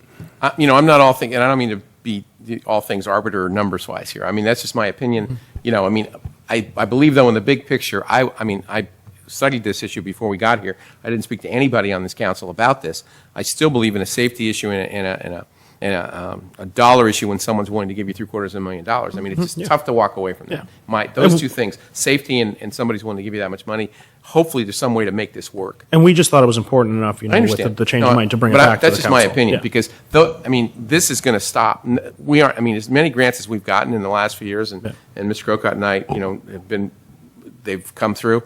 I just can't believe they're going to just keep coming. I mean, I believe it is going to be the end of the line, and so then we're going to have to figure out our own reserves. So anyway, don't mean to monopolize that. Through the chair, I mean, the primary, or one of the primary reasons that this item is on the agenda is so that this council could revisit the issue and give our board members the discretion to do what they deem is appropriate. The council previously acted to authorize the purchase of the truck, but there is new information, number one. And number two, our board members are privy to information that even staff is not privy to in terms of legal counsel response to information that is being provided to our board members as part of the board, but the staff is taken out of the equation, and that speaks to some of the issues that were raised earlier on the last item in terms of our ability to provide you with the information that you might want. So the idea for this particular board or agenda item tonight is for you to revisit the issue, pass a new motion giving our board members the discretion to do what they deem appropriate with the information that they will have at hand. Okay. Okay, so anybody else? Comments before we? Well, I would look at a couple of things. I think Mr. Grisilli's right. You know, someone gives you $750,000. It's hard to turn that down. There is the discount issue also, that if we don't prepay, then we lose that 5% discount. And my understanding is this whole action and delay may put some of that at jeopardy, because this deal it has to close pretty quickly. And I think the direction that was given at the fire board to the chief was, and the finance director, was to, as much as possible, get the paperwork ready and go forward, if at all possible, with those kinds of things, if you could actually get that from the leasing company, so that if they get the go-ahead, then they can move very, very quickly, almost in 24 hours, so that they can still purchase this. I think the other side that one has to look at is, what if you're rejected? What does Seagrave do? What's the cost? What does FEMA do? And where does that put either us or Belmont or the Belmont San Carlos Fire Department, in other words, the two individual cities or the JPA, where does that put them in terms of ever receiving a grant in the next 10 years? Because I can guarantee you FEMA will not look at this favorably if we reject it.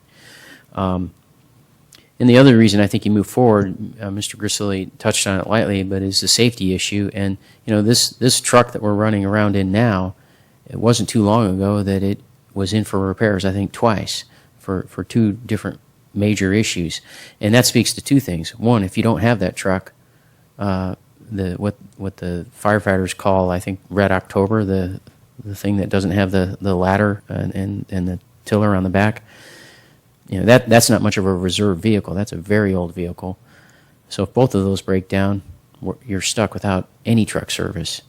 And we still have a fire department to offer for service, and it regards the last item is regards the reserves, and whether or not you use the reserve money to pay for this, and don't do the lease agreement. Those reserves were put there for a reason. Now, if we want to wipe them out, then what's going to happen, if anything big time happens, is that the fire department would have to come to the cities like it used to get monies.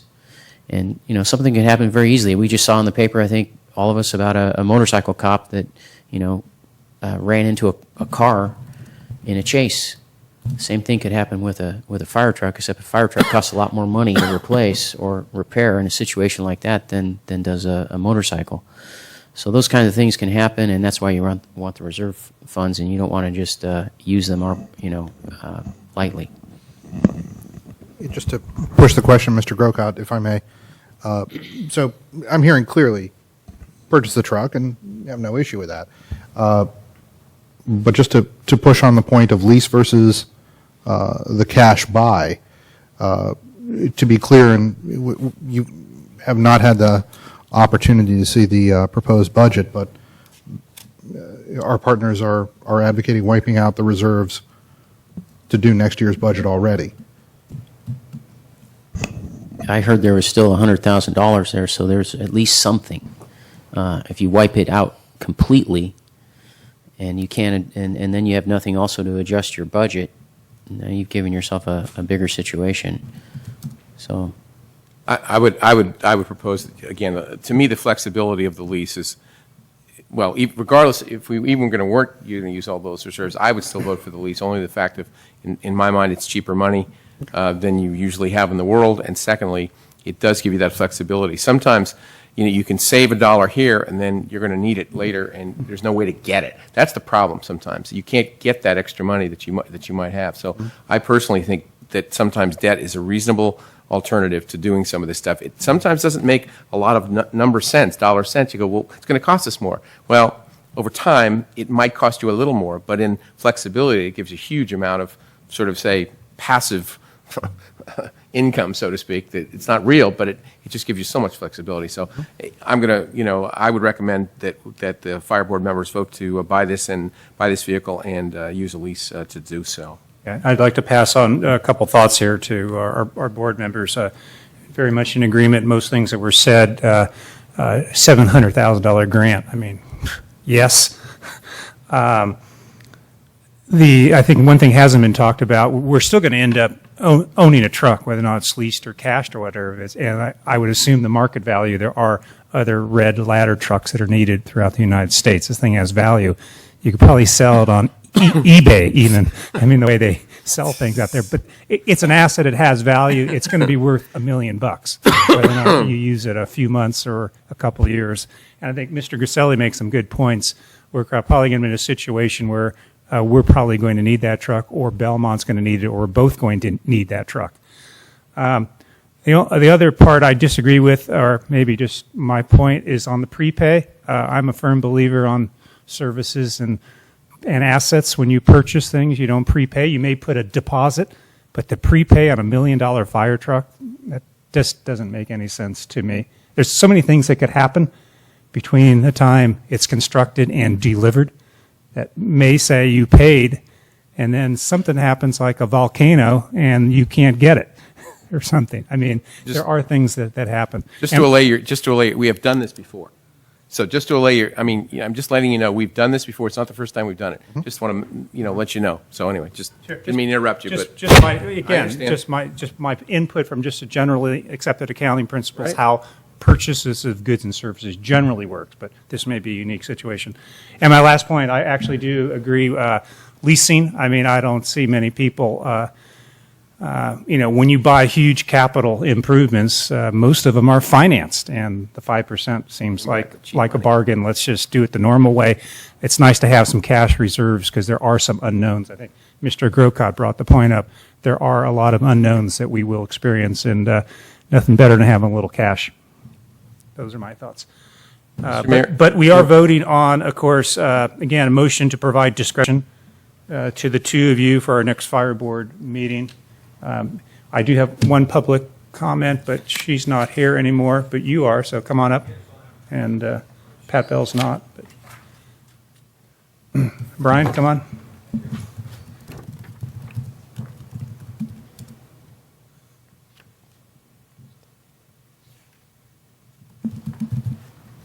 Gentlemen,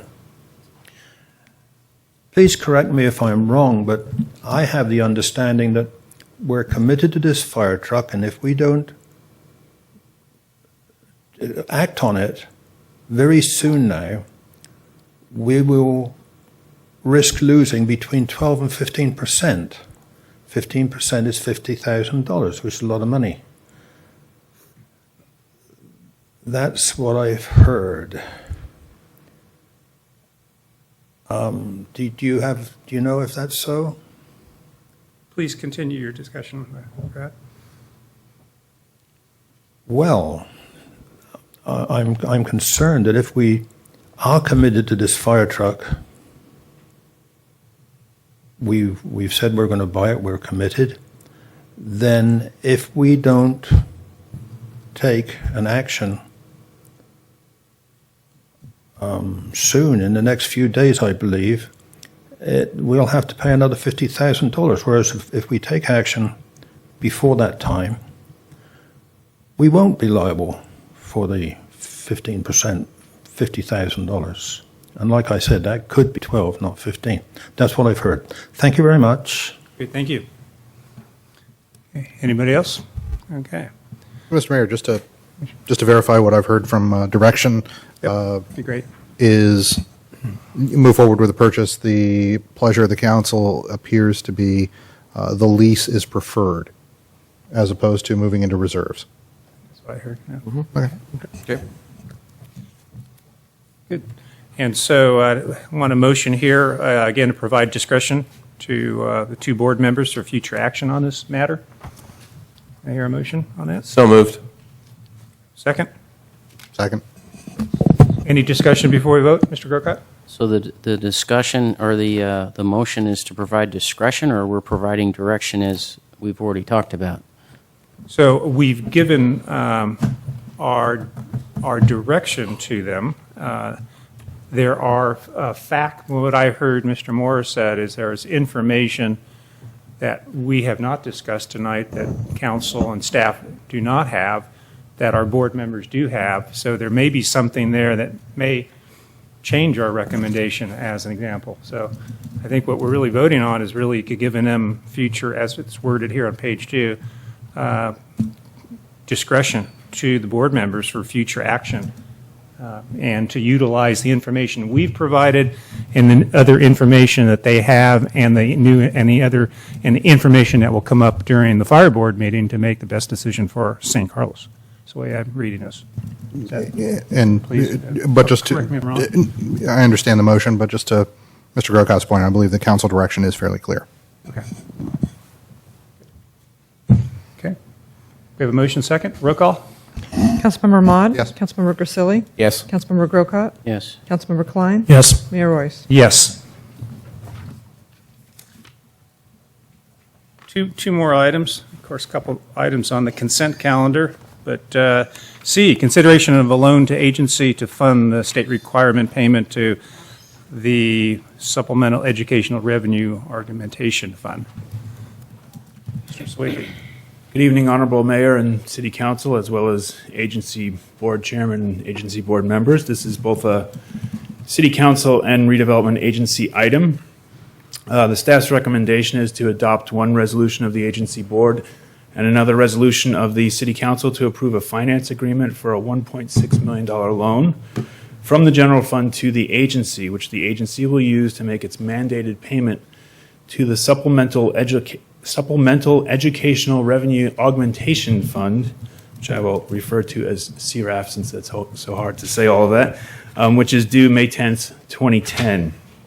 As you may know, in order to balance the state budget, the legislature and governor enacted legislation that shifts $2.05 billion from redevelopment agencies to local school districts. The San Carlos Redevelopment Agency is obligated to pay $1.6 million by May 10th, 2010.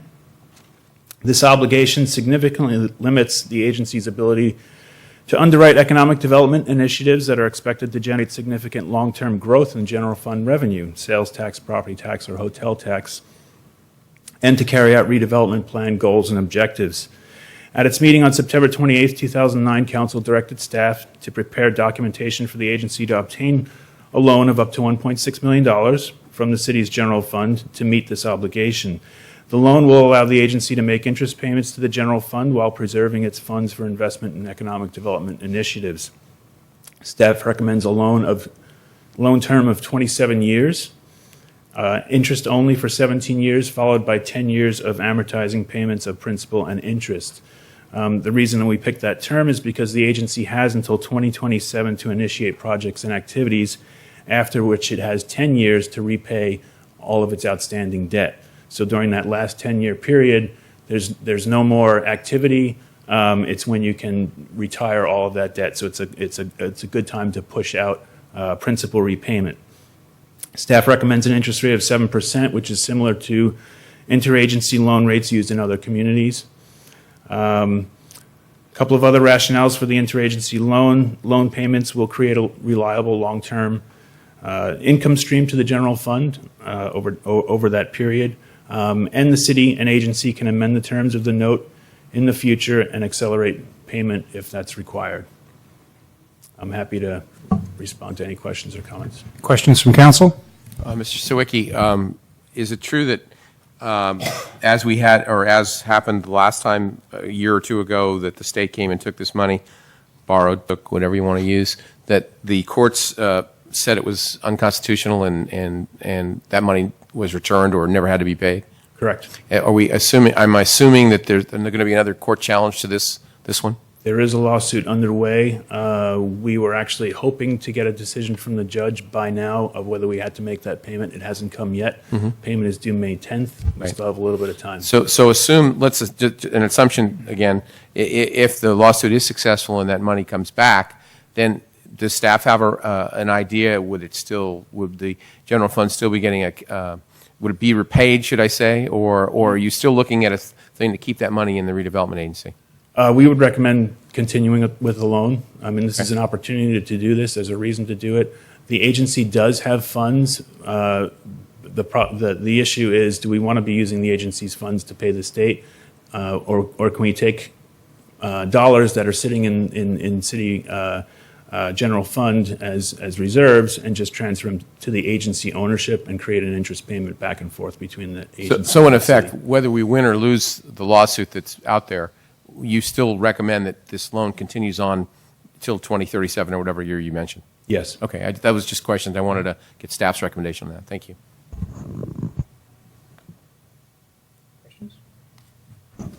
I'm very interested in what Mr. Gracilli was asking there. I'd be interested in some discussion on that afterwards.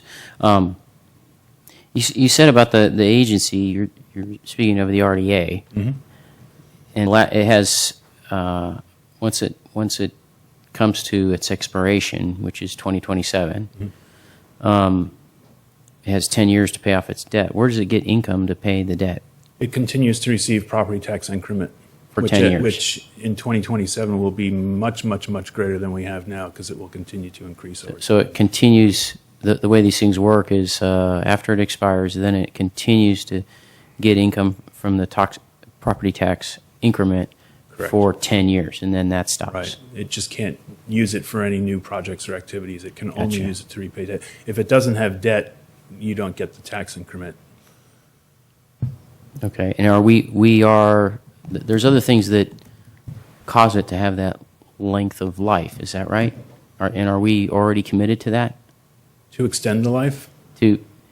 My understanding of the RDA is there are things that happen, like projects and incurring debt and so forth, that cause it to extend its life. If those things don't happen, then its life terminates. Is that not right? When the agency was created, it was given this term, life term. This life term. It's been extended by yeah. a few years based on certain amendments that were made to the Okay. changes in the law and amendments which the agency adopted. If it has no debt, then it ceases to have a reason to exist. It's actually a creature of debt. It's you're borrowing money and receiving it back in property tax increment for the reinvestment that you're doing in the community. And then where did the 7% come from? We looked at what other cities and agencies were doing in similar types of borrowing arrangements and looked at the kinds of interest rates that they were using. It's a bit of a across the board, but I would say it ranges between 5% and 7%. Okay, thank you. I'm sort of piggyback on a question. You said we extended it a couple of times or had amendments. Couldn't it be extended even past 2027? Yes, but it would be difficult to do. You have to make new findings of blight in the project area. Okay. So we've sort of run out of the blight findings, pretty much. We're working on blight. Okay. Again, being a novice on this, I don't mean to put you on the spot, but you said we amended it a couple times and extended it. Mhm. So some of them were automatic extensions. For example, there was a previous ERAF take by the state. In exchange for making that payment, they changed the state law to allow all the agencies to get an extra year and now extra 2 years. every city has a different expiration date, I assume. Yes, it depends on when the agency was created. When it started. Okay. Thank you. Okay. Thanks. Questions? So I have a couple questions, but and comments maybe, but you need to answer some things for me to feel comfortable with this. And it's no surprise. I know I asked some of them last time when we were. It kind of proceeds getting the proceeds $1.5 million from the sale of the property where the In-N-Out Burger is going to go. I know the public needs to understand the redevelopment agency is one set of books, the city's books, which is really a general fund, and capital type activities is another set of books, but we're like brother, sister. I mean, the redevelopment agency is more specific to do redevelopment, to get economic development and things churning within specific areas of the city. A lot of this is predicated on the fact, well, we get this $1.5 million from that sale of the purchase that we could use, that money will then, what it says here, could be used to backfill the unallocated general fund balance because we're using general fund city hall money to pay this off. So my question is just a concern on we're using capital money that to me should be preserved as capital. If we gain on sale or the sale proceeds from that property, I don't mind if it goes to the redevelopment, that's fine, or if it goes to general city hall, what I call activity, it's capital for capital. But what happens is that we end up losing this $1.5 million, and it converts to paying us interest every year. Well, you know what's going to happen to interest? It's going to be sucked into the general fund and pay wages, I think. I mean, we kind of lose its identity as, please let me finish. I'll let you finish. It loses its identity as a capital item, and I'd like to preserve that capital. So how do we preserve that $1.5 million from the proceeds of In-N-Out Burger? Well, I sort of disagree with your concept because to me, What am I missing? well, Yeah. you're creating an asset. You're putting it into capital. You're taking that $1.5 million and you're. No, you're paying off the state with the money. You're not paying, well, you're creating an asset where you're gaining income. What's You're- the asset on the books? What do you It's have? a loan. It's a loan. It's a note. It's a note receivable on your general fund. But my point is, it's paid in pieces as interest and principal that gets spent. Yeah. It loses its identity. That's my problem. Well, okay. Well, it's a philosophy. From a thing. track, it's a tracking Let me point ask. of view. Let me ask Mr. another. Griffin? Let me ask a question, Mr. Sawicki. Well, can I? Assuming we didn't have an In-N-Out Burger situation, would the staff still recommend this? Yes. Okay. So I mean, Okay, that's fine. but I mean, to me, at least I mean, I'm not. I agree. I understand where you're coming from, but at least we're creating an asset where we're getting something from it. Okay. So Now, my question we is could limit- identify, how do we track it? Then? How do we avoid my concern that it just comes in as interest in 27 years? Over 27 years, we get these little bits and pieces, and at the end of 27 years, we don't have an asset anymore. Well, but you're only getting an interest only for the first 20 years, right? And interest and principal. First 27 They're little years. But the First last 17 years, sorry. I'm sorry. First Aren't we going to 17 get years, interest only for the only. first 17 years? Correct. Interest only. So you're not deflating your asset. You're not deflating your loan. Your loan is still there. Right. Now, in 17 years, I see your point. In 17 years, then whoever's here, hopefully, will take that money and put it in capital. I think that's absolutely right. I agree with you on that. Yeah. So But for Grant- the first 17 years, it's interest. So what's my answer to trackability? So the source of the loan is unallocated general funds that are currently sitting unallocated, collecting interest at a lower rate. Right. That same balance is just being shifted into the agency ownership, and now there's a higher interest payment that's being received by the general fund than it's currently receiving. So you're earning more on the same balance. Right. You still have the asset. It just happens to be in agency ownership. Now, if there's a sale of the Holly and industrial property of similar amount, that's going to go into the general fund. The reason I put that in the staff report is if there was a concern that these reserves are no longer in the general fund unallocated reserve and they're now sitting in the agency's reserves, there is a potential source to replenish those funds if there was a concern about that balance being too low, which my understanding is it's adequate. So. Okay. And just to So if we have, go ahead. Mr. White. Just to add to Mr. Sawicki's comment, I mean, we understand the council's intent that the monies that would come in for the capital or the sale of the land would be reserved for the purpose of purchasing future land. And so we would never expect or hope to tap into those funds. They're there and available to us if we have an emergency that requires that. But above and beyond that, keep in mind that this loan is callable. The city can always get its funds back at a moment's notice by indicating it needs those funds or wants those funds. And so what we've done here is by making this loan is we've created a revenue stream into the general fund that will help us reduce our deficit and help us pay our obligations on an ongoing basis while still having the security of being able to call that loan at a moment's notice while still knowing that there will be, albeit restricted monies, coming into the general fund if the sale of the land actually occurs. Okay. So that helps me a lot, Mr. That's a great response. So then clarify it. It does talk about, in fact, one of my questions was going to be, can we make it a callable loan?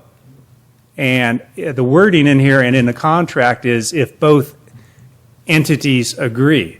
So would that be reasonable, say 3 to 4 years from now, we find something we want to buy and we could say, hey, R&D, we want our money back because we want to buy something else.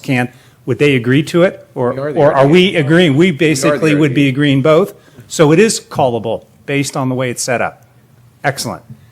And my last question would be, is 7%, it's a premium right now, over 27 years, interest rates may be higher. Would we ever use a prime plus number to keep it, because it's so long, over 27 years, I'm thinking? Is there an advantage to stay more closer to market to 7% that may be really out of whack 10 or 15 years from now? That would be an option, yes. I'm sorry. But if you didn't want to call it, I mean, say you wanted everything to happen, you just wanted to get a fair return to the general fund. Are adjustables or, rates used for this type You of could stuff? use an adjustable rate. It would probably be pegged by the rate that the general fund currently gets and the agency Whatever, currently gets. tie it to a late- rate, but yeah. keep it so many points Right, plus that rate? right. Would that make sense?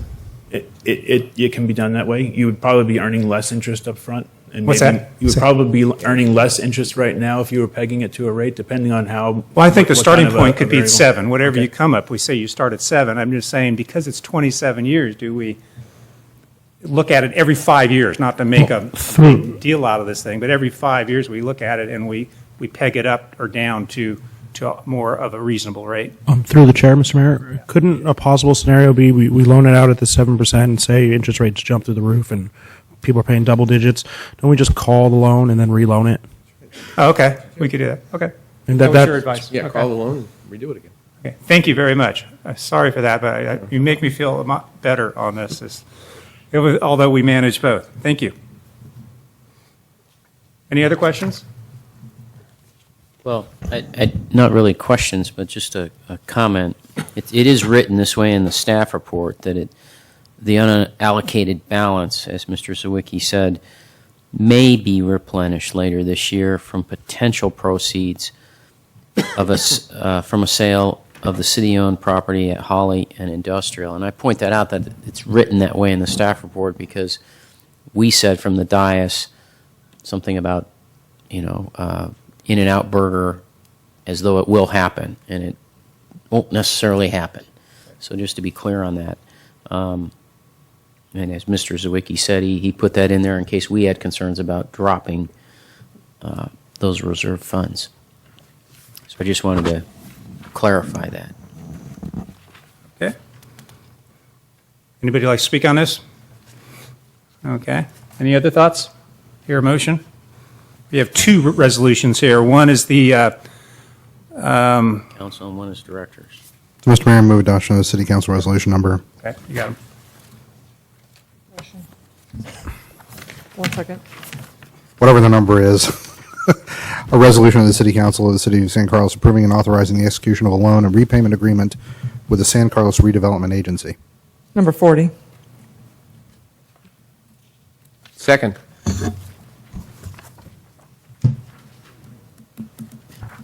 Okay, roll call. Councilmember Ahmad? Yes. Councilmember Grisilli? Yes. Councilmember Grocott? I'm sorry, I was hoping for a little discussion because I wanted us to discuss this. Okay, so let's back up 2 votes, okay? And go ahead. Sorry. We'll revote. I wanted to have some discussion around the idea of the interest payments at 112 and then later increasing that to 227,804 with the principal and interest over 10 years. Do we want to do that? Would we rather see a higher payment in those, first, 27 years?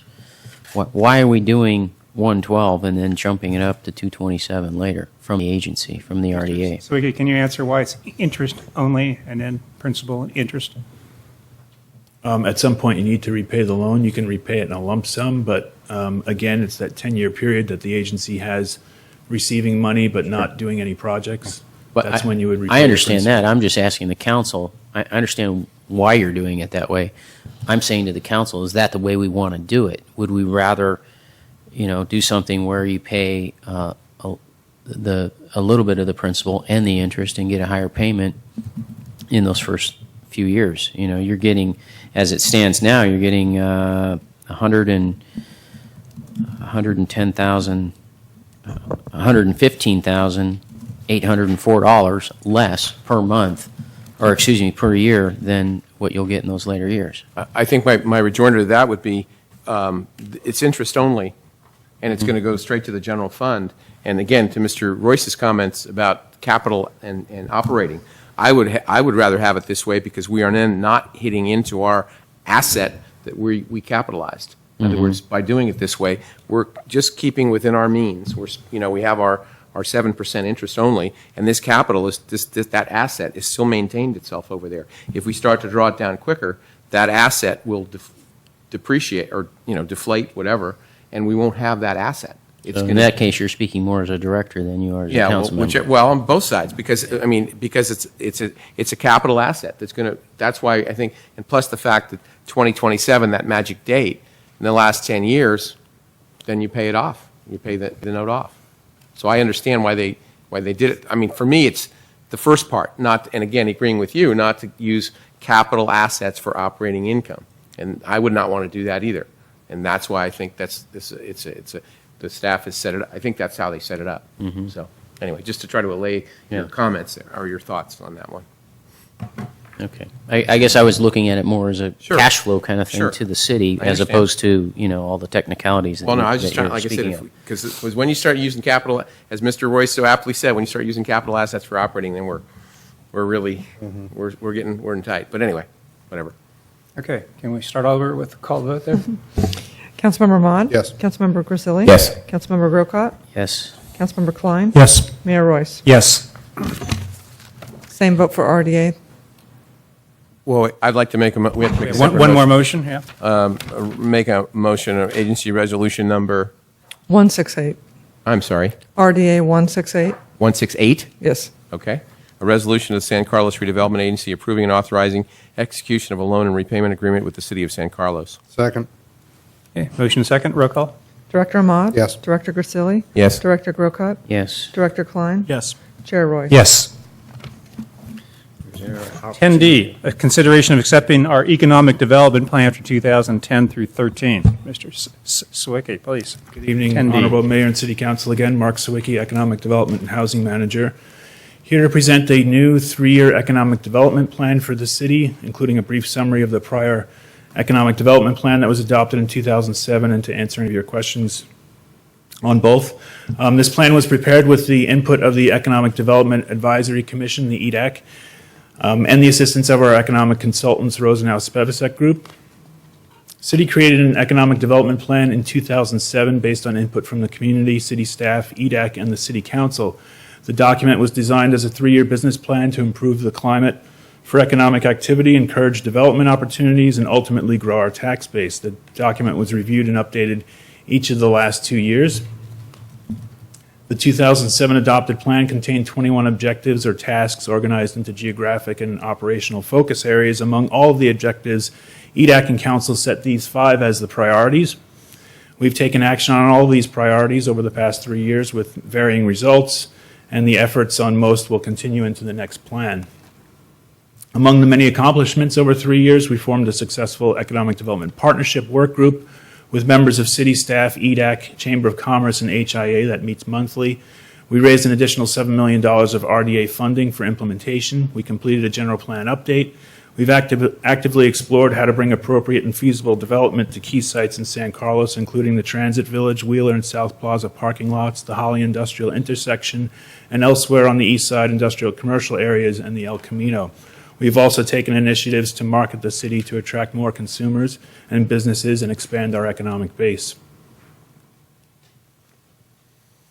In the 2008 Economic Development Plan update, EDAC added goals to measure our progress by. They focused on key fiscal results of our ED efforts, particularly sales tax, property tax, and hotel tax growth.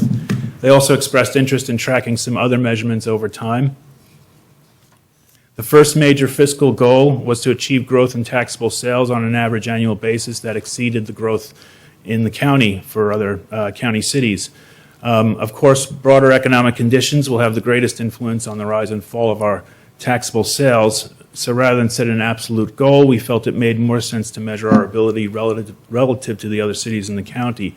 In particular, we were going to for a goal of being at least 1% better on our growth rate than other cities in the county. As you can see in the last fiscal year, we did much better than that. We were 14% greater in our growth rate than the rest of the county. But we're probably not going to be as lucky next year because we're predicting that we'll be down 9%. We don't know what the county will be, but maybe we will still exceed it. Excuse me, Mr. Sawicki? Yes. I'm just kind of curious. Could you speak to why? Why did we we were do so so much high? better? Yeah. What was the condition that we did so well? Part of it has to do with the timing of payments And part of the reason why I think our next year will be a lot lower is certain sales that were booked. One of them are sales that may not have been ours. For example, Tesla Motors.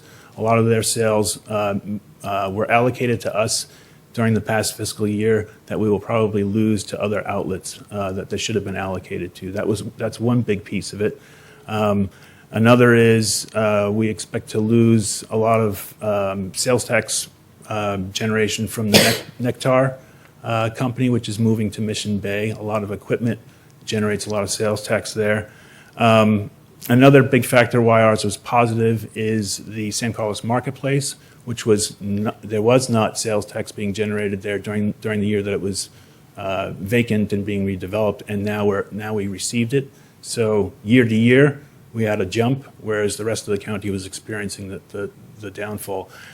One last point, we have a very diverse sales tax base. We're not overly reliant on auto sales or large mega shopping centers. So that's the sort of silver lining of the fact that we don't have those things.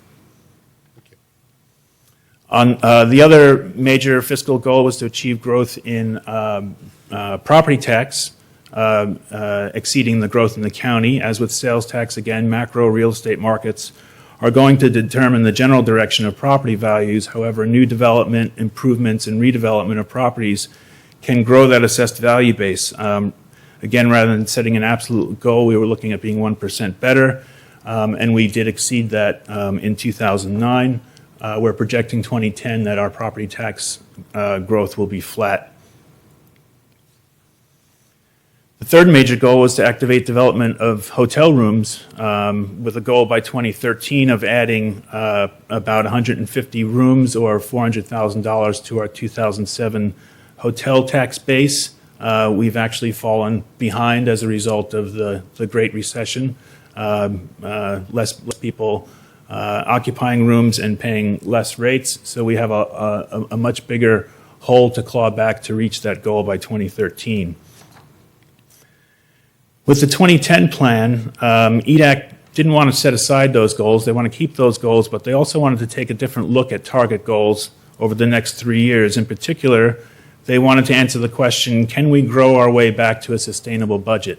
They were looking at the same time as when they were looking at the ED plan, as you were with the projected budget deficit of $3.5 million. So the question was, can we grow our way back within 3 years or within 5 years? And I think the answer is maybe not in 3 years, but perhaps in 5 years we can. What this chart shows is taking that $3.5 million number and growing it at 3% in 3 years, and in 5 years we get a growth target of $3.8 or $4 million. Looking at the hotel tax revenue, trying to get back to the $400,000 goal that we had for 2013, we've shifted that out to 2015 and said the rest has to come from sales tax and property tax. If you want to do that in 3 years, that's a 9% growth rate, annual growth rate in both sales tax and property tax. But within 5 years, it would be a 5% growth rate to get to that $4 million number, to sort of solve what our current deficit is growing over time. That is realistic and achievable. Prior to the recent downturn, sales tax had been growing at a rate of over 4% per annum, and property values were exceeding 6% every year but one from 1999 to 2008. So we can get there, and that's what the plan is meant to achieve. The 2010 plan continues most of the unfinished efforts from our earlier plans, and it's organized into 3 major action categories. First being the necessary planning and analysis that informs our implementation efforts. And then lastly, evaluation of our progress, which is going to go back and inform our planning and analysis going forward. But the major thrust of the plan, the implementation, is to more proactively market and build awareness of the assets our city offers to both consumers and businesses, and to refine and implement our message and our strategy for different market segments in expectation of improved economic conditions. We want to position San Carlos to retain its key businesses, capture more consumer shopping and business-to-business sales, attract new businesses that will complement and enhance the offerings we already have. New development is expected to increase the property tax base and increase economic activity from both new residents and businesses. And we also recognize that an important component of our economic development, and which shares the same funding source, the RDA budget, is our capital improvement projects, which provide the necessary infrastructure to avoid traffic and circulation problems as we attempt to grow, to enhance streetscapes, and to potentially relieve impacts from flooding. The EDAC has forwarded this plan for your review and acceptance, and I'm available for any questions or comments you may have. Thank you. Questions? On this side? Yeah. Mr. Swicki, sorry. Page 14 of 25, 3 section B, customized recruitment packages and proactive outreach. Can you speak to that a little bit? And here's, I guess, the larger question is, have we determined at this point what we're actually going to try to proactively do outreach to? Part of the branding marketing initiative is actually to get a set of materials that we can use, sort of the image and look of a package, something that would be attractive. But the other piece of this is doing the strategic analysis of two things. One would be a sales tax leakage analysis, which tells you what are you missing in your community. That same data is used by retailers and developers who are looking to cite, a Gap or a Target or a whatever.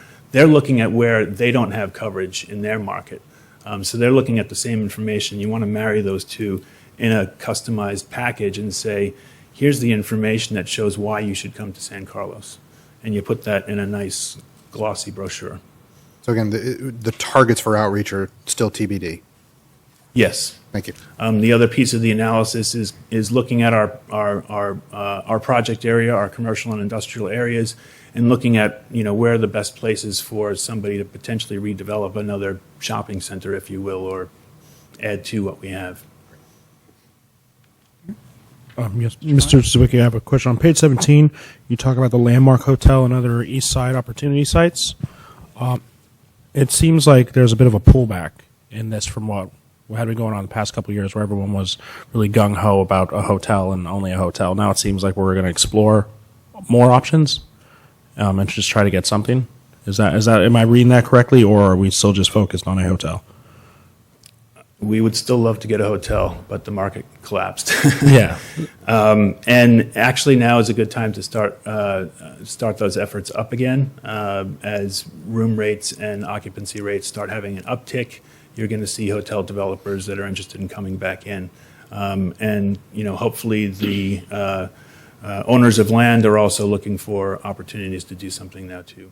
Okay, so we still are focused on a hotel, but we are going to be open to other ideas, right? Yes. Okay, that's my only question. Okay. Questions, comments? Oh, I had a quick question. And on page 5, when you did your guesstimating, and certainly, as you mentioned, it's aggressive but not impossible.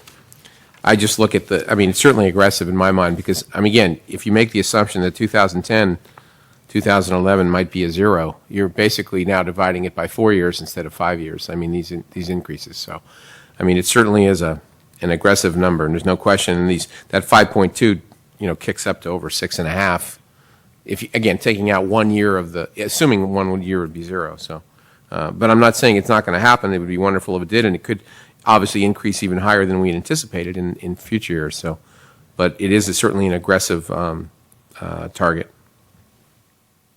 Mr. Burkott? I had a few comments and perhaps a question or two. The marketing or the branding, how far along is that project? We are reaching the end of our engagement with North Star Destination Strategies. The EDAC had approved a branding platform, as it's termed by North Star. It's basically a message of what your assets are, what it is how you see yourself. They're going to use that to create some written concepts and then some visual concepts. We have a creative committee, which includes EDAC members, city staff, and a chamber representative that will be evaluating those and ultimately bringing something back to you. The next stage is to then take that and implement, and we will be bringing a proposal from Look Design to start that effort as so that there's a seamless handoff, if you will, from North Star to Look Design, the local agency that's going to help us implement. Are we checking that contract along the way and what they're doing? And the reason I ask is, I guess I'm still waiting for, and I've heard even some criticism from people in town, especially given these times that we're spending money on something like that. And, I guess what folks are looking for, and myself also, is the data, or, maybe it's just empirical evidence that having a brand as a city does anything for economic development. I mean, what business looks at your city and says, oh, yeah, very nice stationery and sort of branding look, so we're going to come and put our business in your town versus not? I don't know that exists, and I think that's why people are a bit critical of in tight economic times, and we're out, looking at ourselves and trying to figure out who and what we are. Two responses. One, the funding for this is coming from the RDA, which is actually charged with doing economic development, and we can't use those dollars for general fund purposes. North Star does have some data about communities where they've done this work, that they have achieved better results in sales tax and property tax. They can't attribute it to themselves. It's very difficult to make that direct link. But all the communities that they've worked in have been more successful with marketing.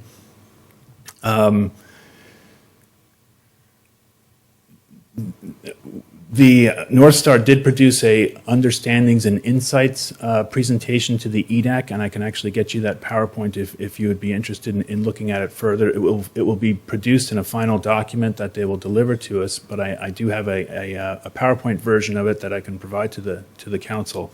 But one of the key things that we found in that analysis, this is based on the survey work that they did, talking to people outside of the community about San Carlos.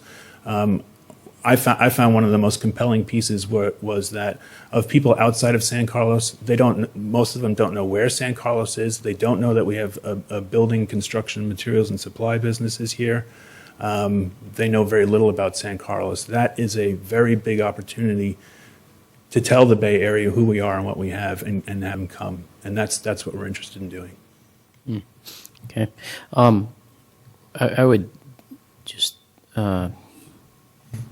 agree, I guess, with the comment of Mr. Klein. I think where he was going is, we've identified, gateway property at Holly and said we want a hotel there. And I think in the meantime, there's been other things that have happened where we may have missed out because we're so focused on a hotel.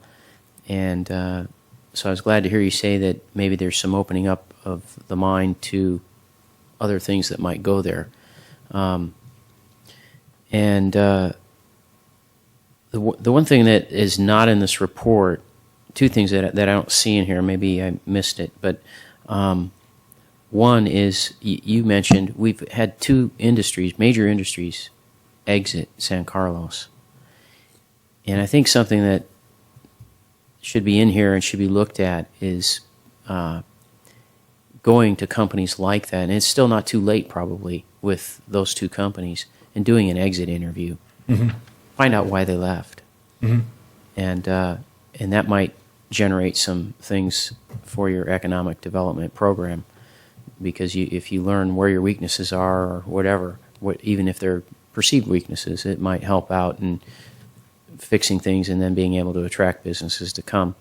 And the other thing is kind of relates to something that we did years ago, where we hired a consultant to come in and look at our building and planning department. I think it was mostly focused on building, quite frankly, but looking at the city, and if you're going to be doing economic development and wanting businesses to come, you want to know what do businesses expect and what do they like in a municipality. Government's here to serve, and so what can we do to better serve and to help the economy grow and help businesses do that, because ultimately it's businesses that cause that to happen. And that's something that we should always be looking at. And maybe I missed it, maybe it was in here in some clause or whatever, but I think that's something that's important. It's under the section of outreach. Both the Okay. things that the partnership is doing with outreach to certain business segments. Mhm. We also want to have an ambassador team, we're calling it, where we'd have chamber representatives, staff, maybe members of council, to go on call to key businesses, talk about how they're doing and what we can do and make sure that we're going to retain them. But I guess, I'm sorry, the thing that I was looking at most specifically is there are certain departments of the city that most have contact with businesses, and I think building and planning is that's one of them. There might be some others that I'm unaware of, and making sure that those particular departments of the city that have that kind of contract, it could also be, police department and their interaction with businesses as, crimes occur and things. What's the perceived, how is the city of San Carlos perceived by those businesses as they have contact with those particular departments? Mm-hmm. And what's the level of engagement? We also have, for instance, just another example, Parks and Rec Department has contact with businesses when they go out and they do outreach for programs like the concerts, and they're looking for somebody to help them fund those things. Well, what's the perception when we go to those businesses? I think all those kind of relationships are important and need to be monitored and looked at and reevaluated. Any other thoughts, sir?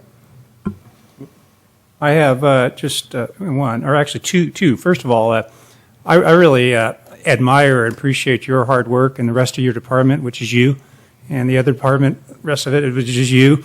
You're kind of doing all this yourself, but the outreach, the coordination with the chamber, the meeting with businesses, lunches. I mean, you're out there walking the streets of San Carlos and talking to the businesses and thinking ahead and so forth. So I'm very impressed. I want to thank you for all your hard work. I think we're off to a great start. When we're very dependent to bring, as the economy comes out of this slump, this is going to be another key element to help our city from a financial point of view. My one point, actually, and Mr. Grocott kind of touched a little bit on it in your answer, was something like people outside of San Carlos don't know us at all. I'll make the claim that people that live in the 5 square miles of San Carlos don't know us very well.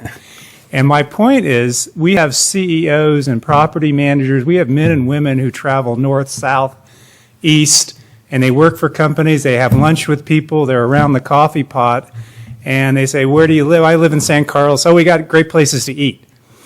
But I think we also can make our citizens tell the story or sell the story. Also, they could be our best salespeople, and we need to educate them beyond the restaurants, all these other factors that Mr. Grocott was talking about. So when I read through this package, I think that can not only add to PR, make our people feel proud, and people want to know more about town and the businesses and the things that are going on. But again, they can also get that hit over the coffee pot of some company that's across the bay and they want to get over here. So what city do they go to? Mm-hmm. The more we equip them with the facts, the pros and cons, I think they could be our best salespeople. Mm-hmm. That's my idea.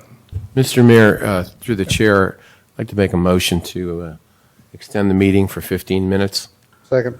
All in favor? Aye. Aye. Opposed? Good. Thank you. So with that, I take a motion. Mr. Mayor, move to accept the economic development update for 2010 through 13. Second. Okay, motion second. Roll call. Councilmember Ahmad? Yes. Councilmember Grisilli? Yes. Councilmember Grocott? Yes. Councilmember Klein? Yes. Mayor Royce? Yes. The last item is going back to our consent calendar. Mr. Grocott, you want to lead us through the 3 items? I believe they're Sure, each item B, D, and F, I believe. On the first 2, I don't really have any questions. I was just hoping for a brief overview of the item, partly for Mr. Wild, for the sake of the public, because we just talked about sewer rates and so forth, and these are some big ticket items, and so I think a little bit of presentation on it before we just take a motion on it would be advisable. Want to cover B and D at the same time, and we'll. Sure, sure. Well, item B is the computerized maintenance management system, or CMMS, and the contract amount is $131,451. Item D is a contract with LA Consulting in the amount of $82,994. And it is appropriate to look at them together because what we're trying to do is an integrated approach here. You heard about it in Mr. Lorik's presentation, and all these pieces do fit together. And it covers not just the sewer operation, that's really what's driving it, but it will benefit the whole department. I can say that the GBA MS, or that stands for George Butler Associates Master Series, is the name of the company. I think they shortened it just like companies do to GBA MS. But they formerly were an engineering company that started creating this software for their clients, and then they just got into the software business. So they were an engineering company that was fixing the same kind of problem we deal with, and they're very much public works centric. So that was one of the distinguishing characteristics in selecting them as a company. We had very thorough demonstrations from them. They did stand apart from their competitors in terms of the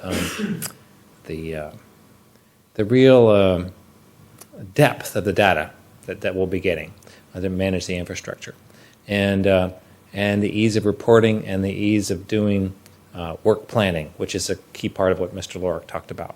So we looked them in the eye, and we met the people that will be implementing and training, and I'm very satisfied with their proposal, and them as a company. I've called the references, and people I've talked to are satisfied customers. So, Mr. Lorik, on item 6D, you've heard from him tonight. We've got halfway there, but I need to go the rest of the way to get the real benefits out of what he's recommended. So, one thing I will highlight out of his proposal that he didn't cover, it's a task that is the very last one on the bullets on page 2. It's just an example of what we're looking for, and we talked about efficiency. It's a report on alternatives to purchasing a closed-circuit TV, van, and camera. Now, we don't have this capability right now. Belmont does. They have a dedicated van, a camera, and a crew that actually operates this. And because we don't have one, we hire them, or we hire Roto-Rooter to do this job. They charge us $1.50 a foot when they do TVing. So we can only afford to do some. We need to do this on a very regular basis because we need to know that what we've cleaned is actually clean. We need to be able to do regular assessments of our system. But there's some new technology out there that I want Mr. Lorik to look at. A company called Red Zone is marketing robots that go out and do this work.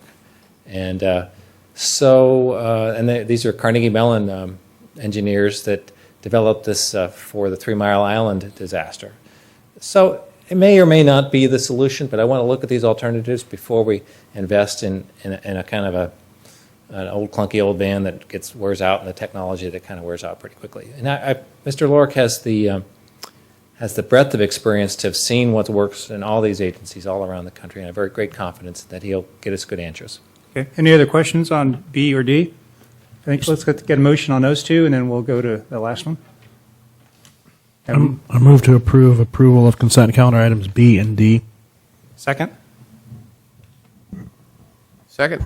Okay. Roll call. Councilmember Maude? Yes. Councilmember Grisilli? Yes. Councilmember Grocott? Yes. Councilmember Klein? Yes. Mayor Royce? Yes. Okay, and last 6F, which is Wheeler Plaza agreement, extension of the agreement. Mr. Grocott?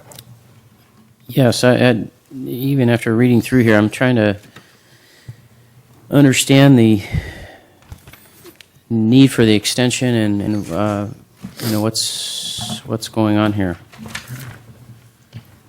The original, this is the ratification of an extension to exclusive negotiation agreement with Silverstone Development regarding potential development of the Wheeler Plaza property. We entered into an agreement in August of 2009. It called for a first term that would have ended at the end of January, in which they were to do 2 community meetings and to show site plans. We've been continuing to work with Silverstone to look at different alternatives to site plans, size of the site, what the development program would be, as well as to get an understanding of the potential feasibility of the project before actually coming back out to the community with something. They did hold one community meeting in December.